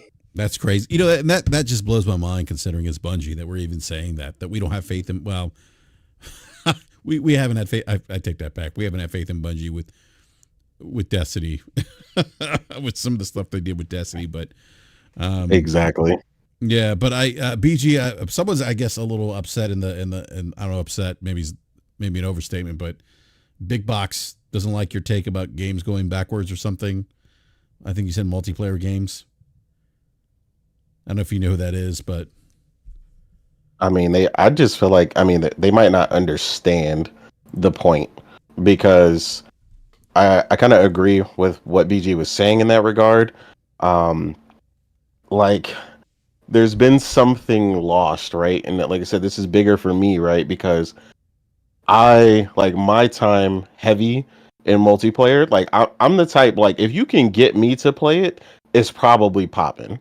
Like, it's probably some legendary stuff because I don't really play multiplayer like that, right? But I was literally addicted to OG Modern Warfare 2, Black Ops 1, Modern Warfare 3, so on and so forth, right? Um, in wake of a lot of these games being designed first as battle royale and a lot of other stuff, I feel like a lot of design elements kind of suffered for the more traditional multiplayer, which I think is more so like what has mentioned that he was looking for, right? Like, I want to jump in a game, you know what I'm saying, 6v6, go heads up on a well-designed map, decent spawn points, and have a good ping. You know what I mean? Like, you got to get the core of it great first, right? And that's what I felt like they did back then. Like, the kill streaks weren't over the top, they weren't doing nothing crazy. But all of them worked. They were balanced. Like, there's a certain element to the way everything was designed, and the way not only the weapons and the kill streaks, but also the map design, right? It's not that all of them are like that, but it's like the only ones that seem to be thriving and stuff like that right now is, like Slow-Mo mentioned, like Valorant, right? But Valorant, again, is a different type of shooter. It's, basically Counter-Strike with powers. Like, it's that Twitch based, high speed shooter that thrives on something like PC, even though they're coming to consoles now, and I hear it plays okay. But I think that's more so what he means. That I'm not sure. It depends on when the person who's even commenting on it played or whatnot. But I mean, that's personally what I feel that BG's talking about, because I feel like some of that Modern Warfare 2 sauce was lost, and COD hasn't been able to get that back in a very long time. Yeah. What I'm speaking to is pretty much what Nate described. Is there has been there's a demographic of gamers who like multiplayer, right? But have fell off of multiplayer specifically for the reason that they are not being made the way they used to. And a lot of people believe that multiplayer is being made the way it is now because that's what all gamers want. And I think that's very wrong and incorrect. I think there was just a change and a trend, and battle royale became extremely popular. Cool, but that doesn't mean people didn't want the old traditional way of also playing multiplayer either. That nobody just said abandon that. So I think a lot of people look at it as like, oh, that this is the only thing people want, when I don't believe that's the case. So you have this vacuum, this huge gap in the industry, where nobody is like fulfilling the need for that traditional style of multiplayer, and you have this huge market of gamers that would love to play one but have nowhere to go. And I think when somebody starts, or a group of developers start tapping into that market of and satisfying those gamers, they are going to find a huge player base, a huge player base. That's what I believe. Yeah, and by the way, I think Big Box BG has said this earlier in the show. It's his theory. He's not saying that this is the case. I think he prefaced it with the theory. And I understand your theory on Star Citizen, because I've heard other people talk about how Star Citizen has the potential to influence the future of multiplayer gaming, giving its what I would say ambitious scope. I know that Star Citizen allows for I guess more what's the word I'm looking for, interconnected multiplayer experiences where you can connect like with thousands of players in this interact with thousands of players like in a persistent world. Maybe that's where it's going. We'll see if they can ever get to 1.0. Well, that thing's been in beta that's kind of the running joke. Yeah. But it's never coming out of beta. They make too much money. Yeah, it's never coming out. If I recall correctly, there's this. So the game engine is running off like a modified version of Crytek, CryEngine, and there's this whole thing going back and forth between the developers of Star Citizen and Crytek, where they haven't been paid royalties, and they will get paid royalties once it goes out of beta and becomes a full-fledged release. And so they ain't really trying to, like, I think Crytek tried to take them to court for that because they at some point realized they're never really going to try to take it out of beta. So they're never really going to get like the royalties for using the game engine. So it's just, it's never going to go out of beta. But I don't know a ton of people that play Star Citizen like that anyway. I don't know if that's the future. If it wouldn't be Star Citizen itself, it would be someone else kind of taking their idea and riffing off of it and actually marketing it in a way where more people would be into it. But I do think that like there's more. I think a lot of these publishers, they're chasing a very specific market, and to BG's point, like there are gamers who want to play multiplayer games, but they're not interested in playing a multiplayer game where it's a battle royale or it's a version of the battle royale or it's a version of Overwatch. Like they don't really care for that, and live service it's not all one thing. Like the First Descendant is not anywhere near the same type of game as say Valorant, because Valorant is purely PvP and the First Descendant is purely PvE. The people who play a game like the First Descendant are people who play Destiny, Warframe, The Division. They like looters. They like the grind for looting, the grind to build a character and grinding for specific materials or drop rates for particular weapons and gear.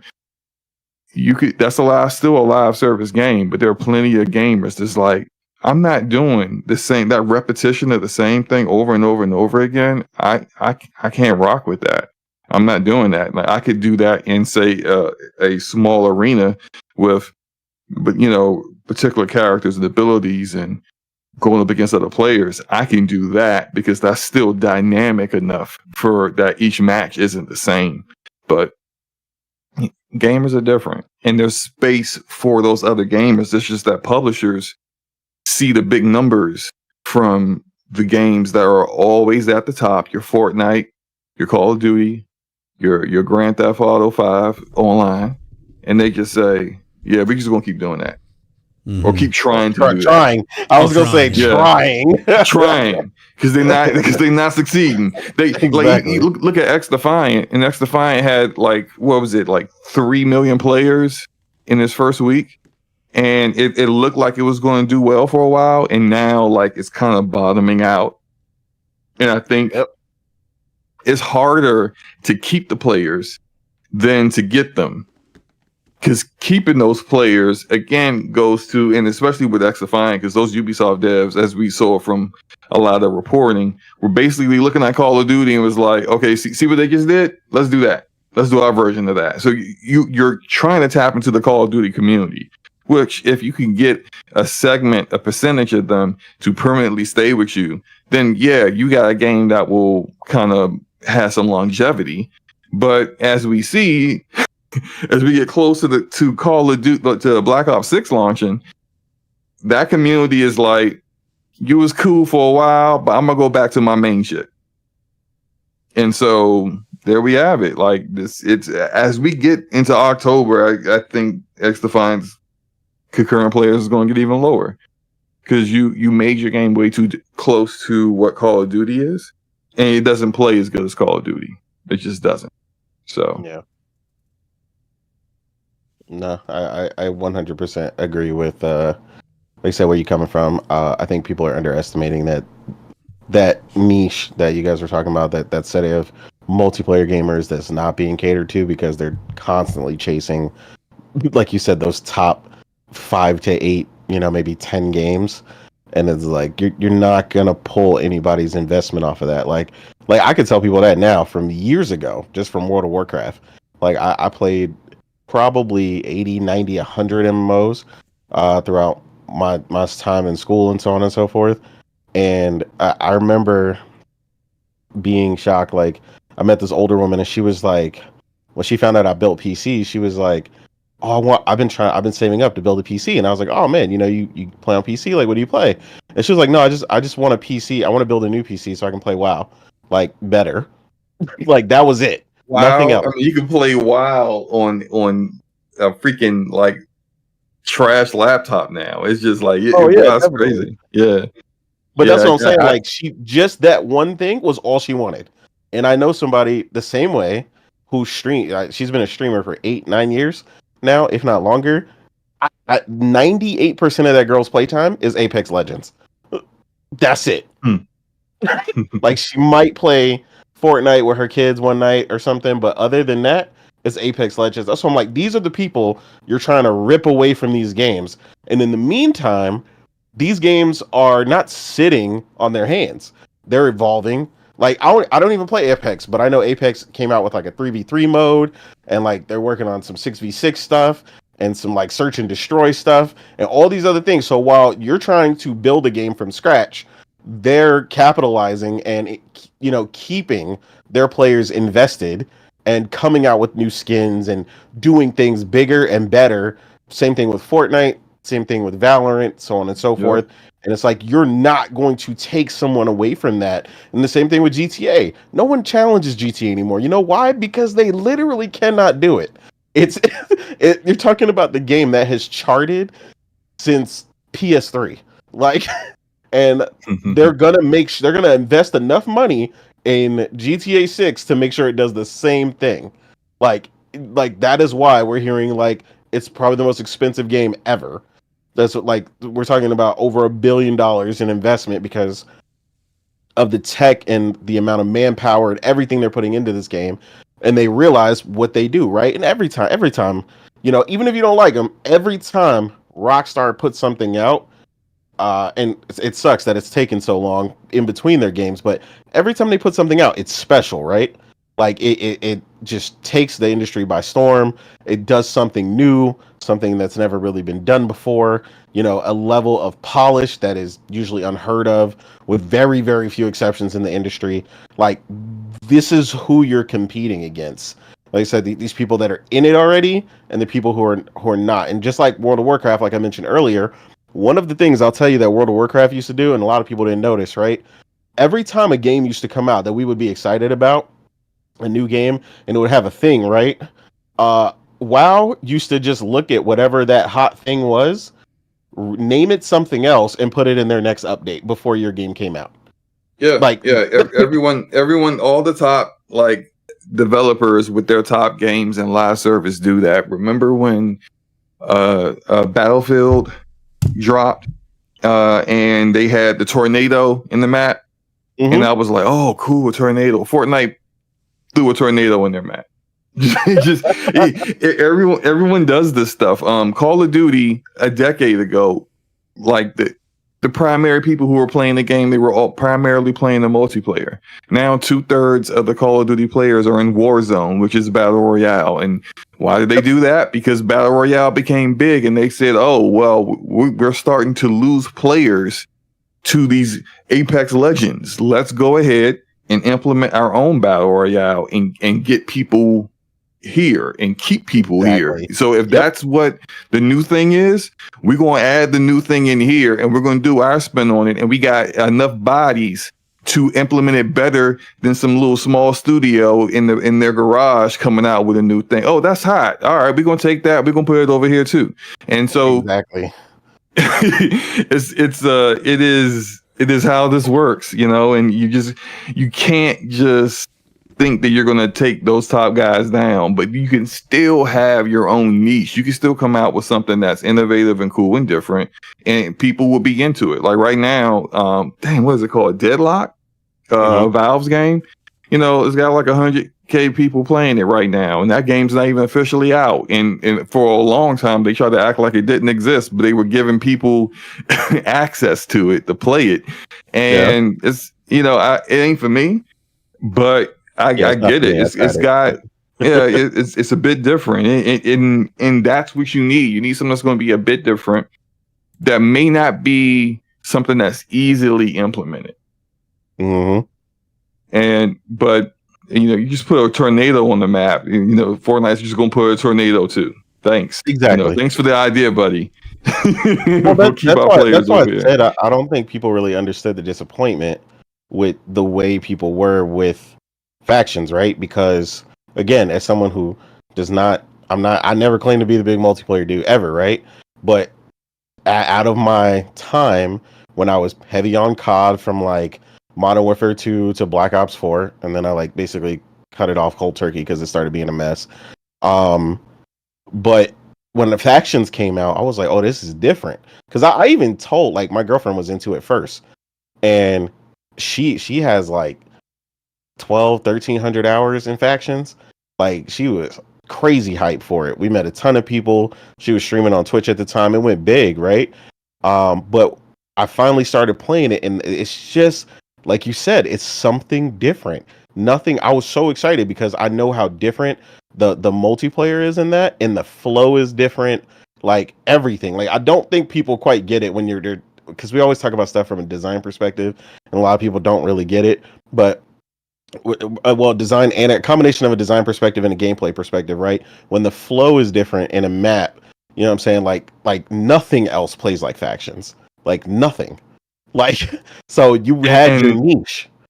And here's the wild thing, right? And I said this as soon as I saw Neil Druckmann show up on Jeff Keighley's boring as Summer Game Fest 2 years ago. Their one more thing was a bunch of like concept art for factions, and I'm just sitting here like, this was your one more thing, a still picture.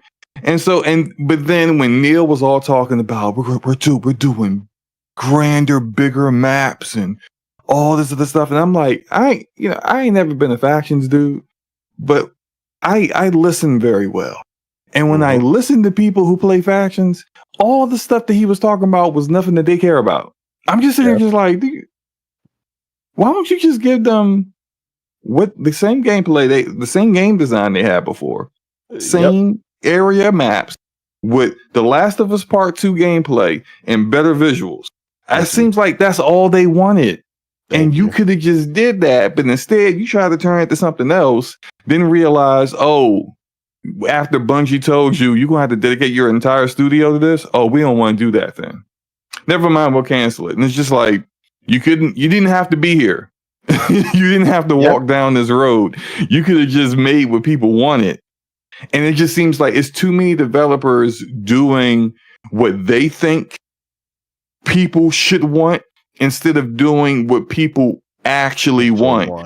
And I mean, like, Concord, bro, them characters is hideous. And I played the game and I ain't have a problem with the gameplay, and never do the way characters look make me decide whether I'm going to play a game or not. But I'm also not every single gamer on the planet. And so there's large segments of gamers. Clearly, large segments of gamers never played Concord because the game didn't sell for shit.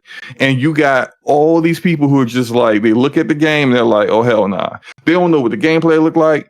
They don't know. They think it's Overwatch. You don't play like Overwatch. They don't care because Itzy looks like a blue-green rat.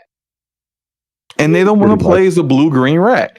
Freaking, you got a fat Indian kid who needs to have a diet, and he looks goofy. And ain't nothing wrong with being overweight, but can you at least give the dude some clothes that make him look like he at least belongs here instead of looking like he like instead of looking like his parents dressed him. It's just like what are y'all doing?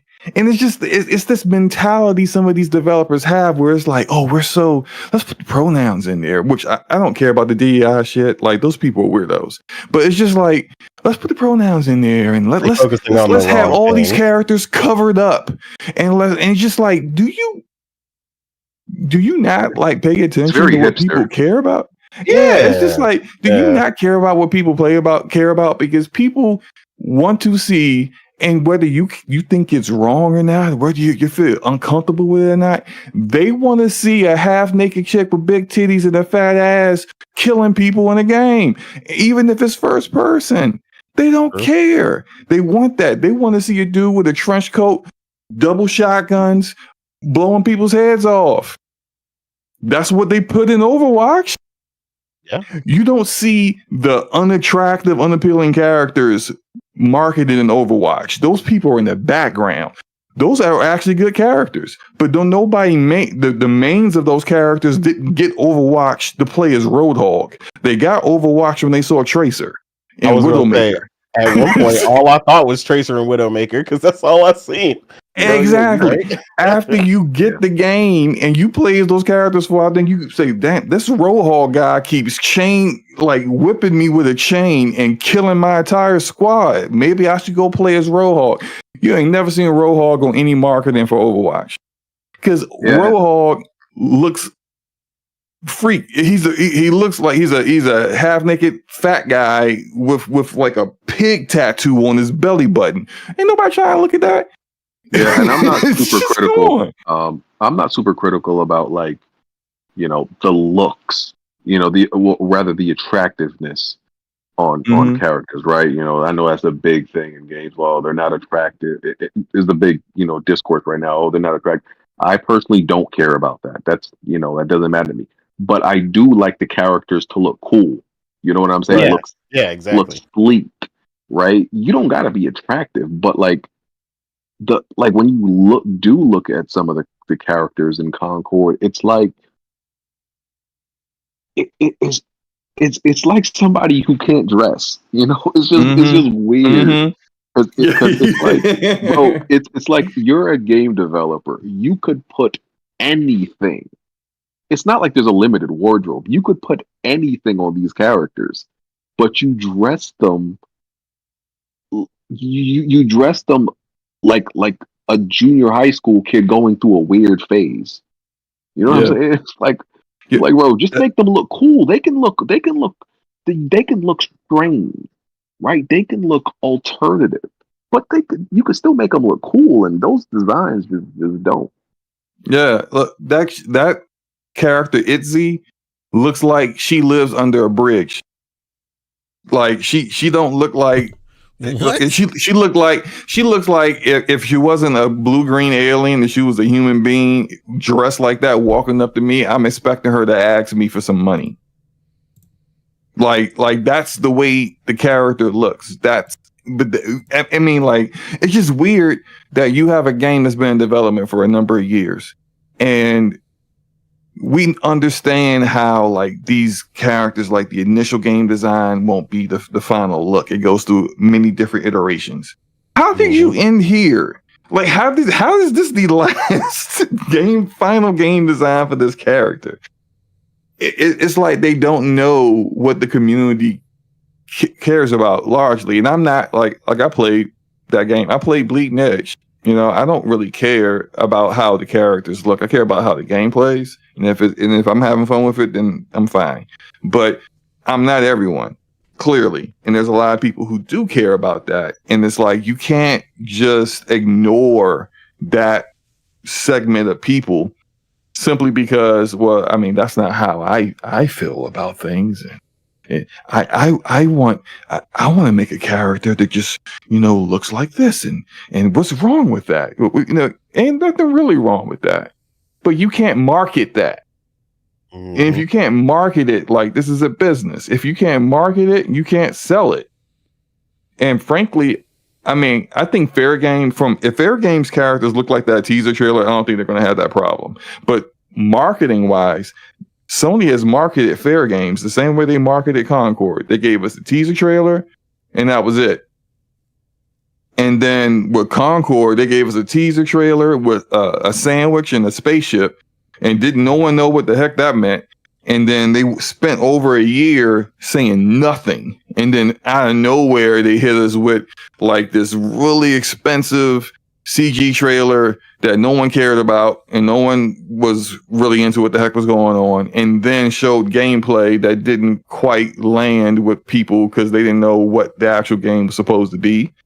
And that's not how you market these kind of games. Fair Games is getting the same damn treatment. They showed us a teaser trailer, looked like it was like Payday or something. I don't know. Payday or something. Right. I don't know, like a team-based PvP Payday, I guess. I mean, we don't know because we don't have gameplay, and they ain't said jack. It is yet.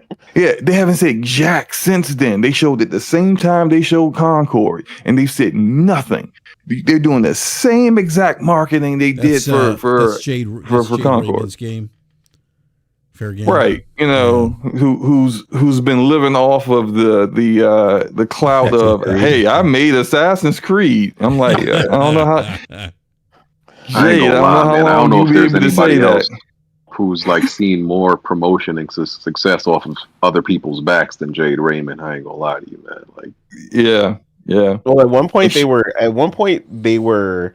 I thought it was kind of odd. It's funny you mentioned that with Jade Raymond, because like I was all into like Assassin's Creed originally and stuff, and then when they started she was going from like studio to studio to studio, and like, but like you said, the promotion was like, look, here she is, it's Jade Raymond, and I was like, I feel like they're trying to make her like the female Kojima. Like they want me to like care about her, the person. Like, look who's working on this game. And it's like, but I was like, but you haven't earned that yet. Like who, like who are you? Like, you know what I mean? Like I thought that was a weird thing. So yeah, I agree. Like the promotion for her from each studio has been crazy for someone who essentially only ever really put out Assassin's Creed, and then all her other stuff has been canceled. So, like, I don't... yeah, because the way it just seems is like she's never it just seems like she's the one that's around the success. She's not the cause of it. You know what I'm saying? Yeah. Like, yeah, he's just around it, and it's like if you are who they kind of want to say you are, I feel like you would just have that credit. I just, because otherwise, if you have actually accomplished all these things, then why does it seem like you just haven't actually gotten those accolades, whether by your peers or like just by the gamers? It just doesn't seem like it's you. Maybe we could be wrong, but it doesn't actually seem like it's you. Yeah, I agree. Yeah, to you guys' point earlier about the character design though, right? Going to one of our favorite games, Slow-Mo, Borderlands. I have no idea what Zero looks like, but he's one of my most played characters, and I know he's a badass. Mm-hmm. That like he looks dope. He plays fire. Like he has a unique set of skills that I always want to play. I've created probably 15 builds off of him. You know what I mean? So it's like the same thing for even though people, like I said, people got a whole lot of hate for 3, right? 3 gameplay wise was still fire.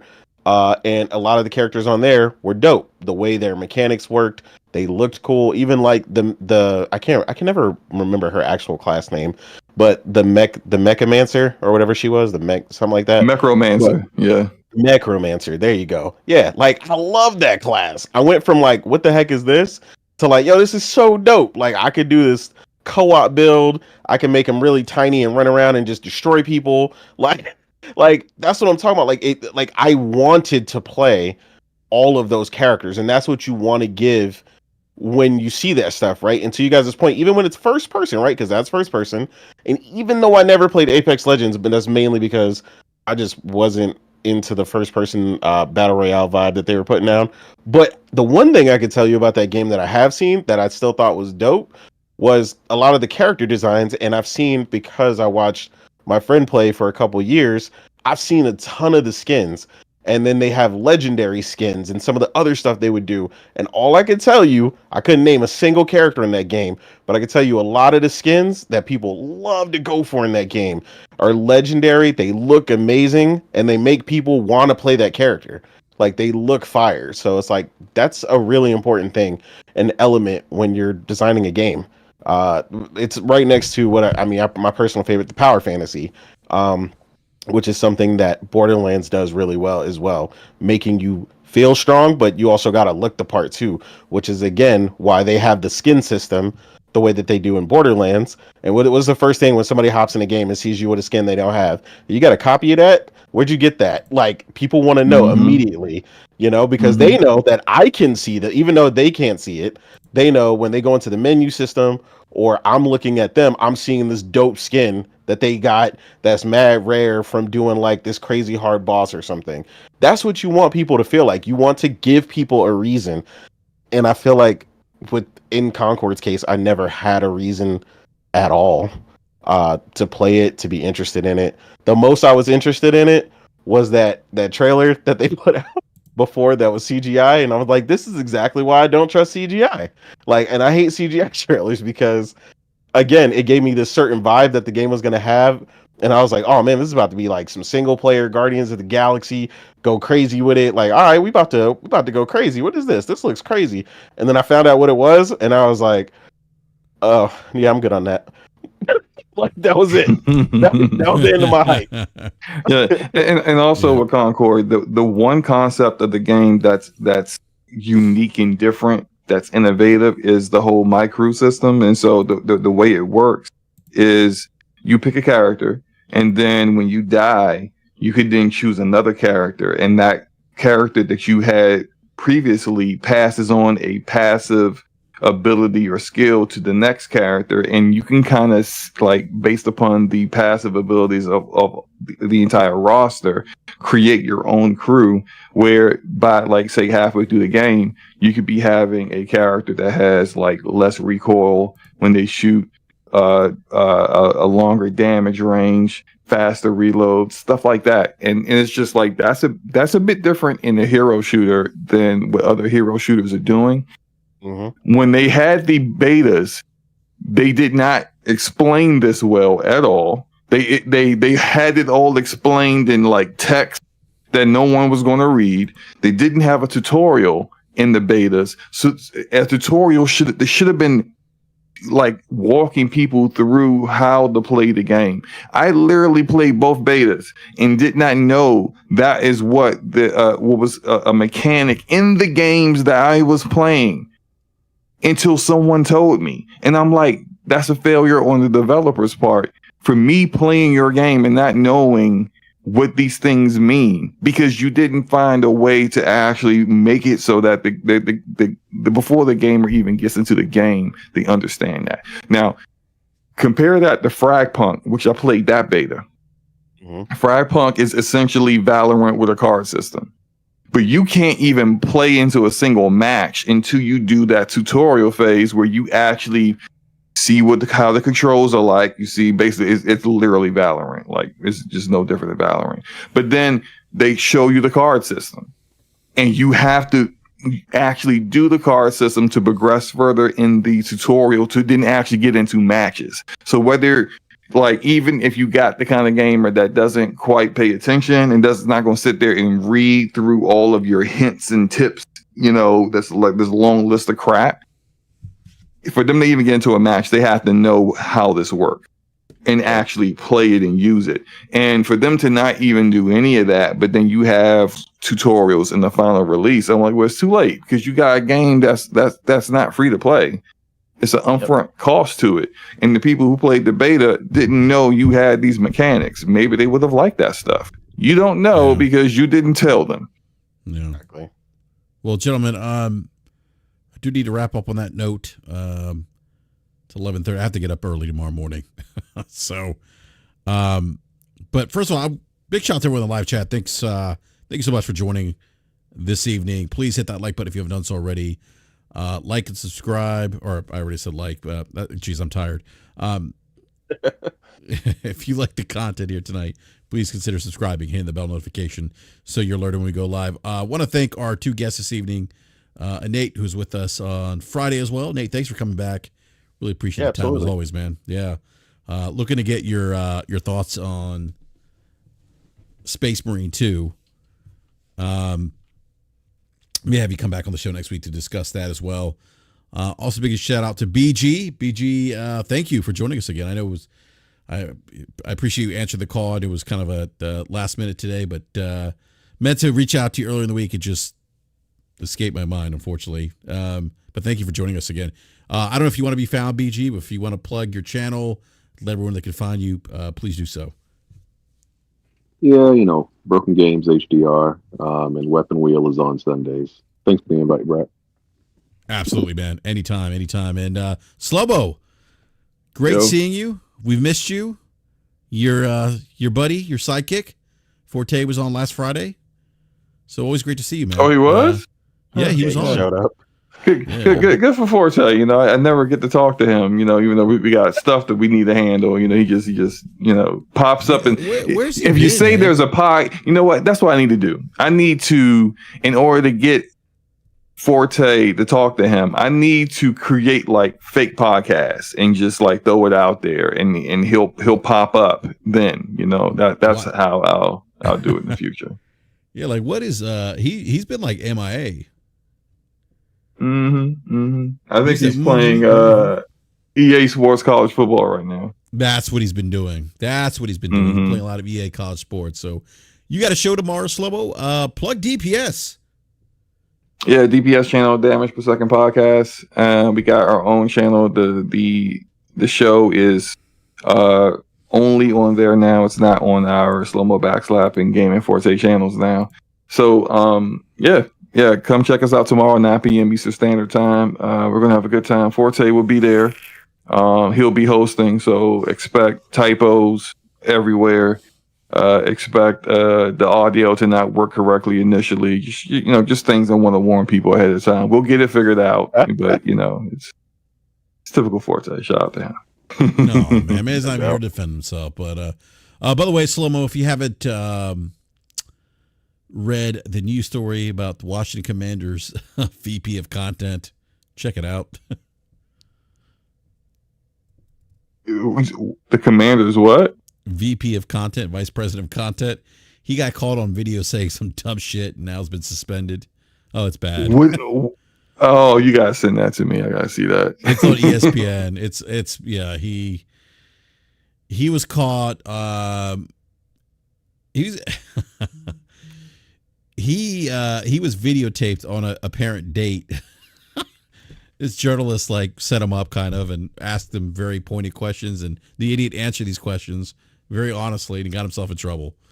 He basically accused Jerry Jones of being that he thinks Jerry Jones really runs the NFL, and he thinks that Jerry Jones hates gay people and black people. Whoa. Yeah. Ooh. He also said that some players are dumb as hell, and some who are smart don't stay that way after getting hit in the head too many times. This is all on video. Well, I mean, but by the way, shocker. Dumb of him to say those things. Dumb of him to say those things. Holdover from the Dan Snyder era, by the way. Wait a minute. He is? Oh, well, that's he's been there. He's been vice president of content for 4 years. Yeah, Harris needs to get rid of everybody that used to be a Dan Snyder employee. Just get rid of all of them. Yeah, exactly. Yeah, get rid of them all. So, but yeah. Anyhow, great show, gentlemen. Thank you again to our guests this evening, BG and Nate and Slow-Mo. Always a pleasure. Thank you for joining us this evening. And I may do a BRAP rant this weekend, maybe Friday. There's some other news that we can get to this evening that I do want to discuss. But give me a follow on X or Twitter, whatever you want to call it, BRAP_podcast. Best way to support the channel, though, or not support the channel, to keep up with channel news is to follow me on Twitter, but also subscribe and hit the bell notification, although YouTube doesn't work all the time. So, but thank you again, everyone, for watching us live this evening. For everyone watching us, or everyone watching the replay later, thank you again. Really appreciate the support. Let us know in the comment section below if you think PlayStation scrapped their live services strategy. They should cancel Marathon. And let us know what you think about some of the other topics we discussed this evening as well. So on that note, we will catch you next time. Good night, and thank you again.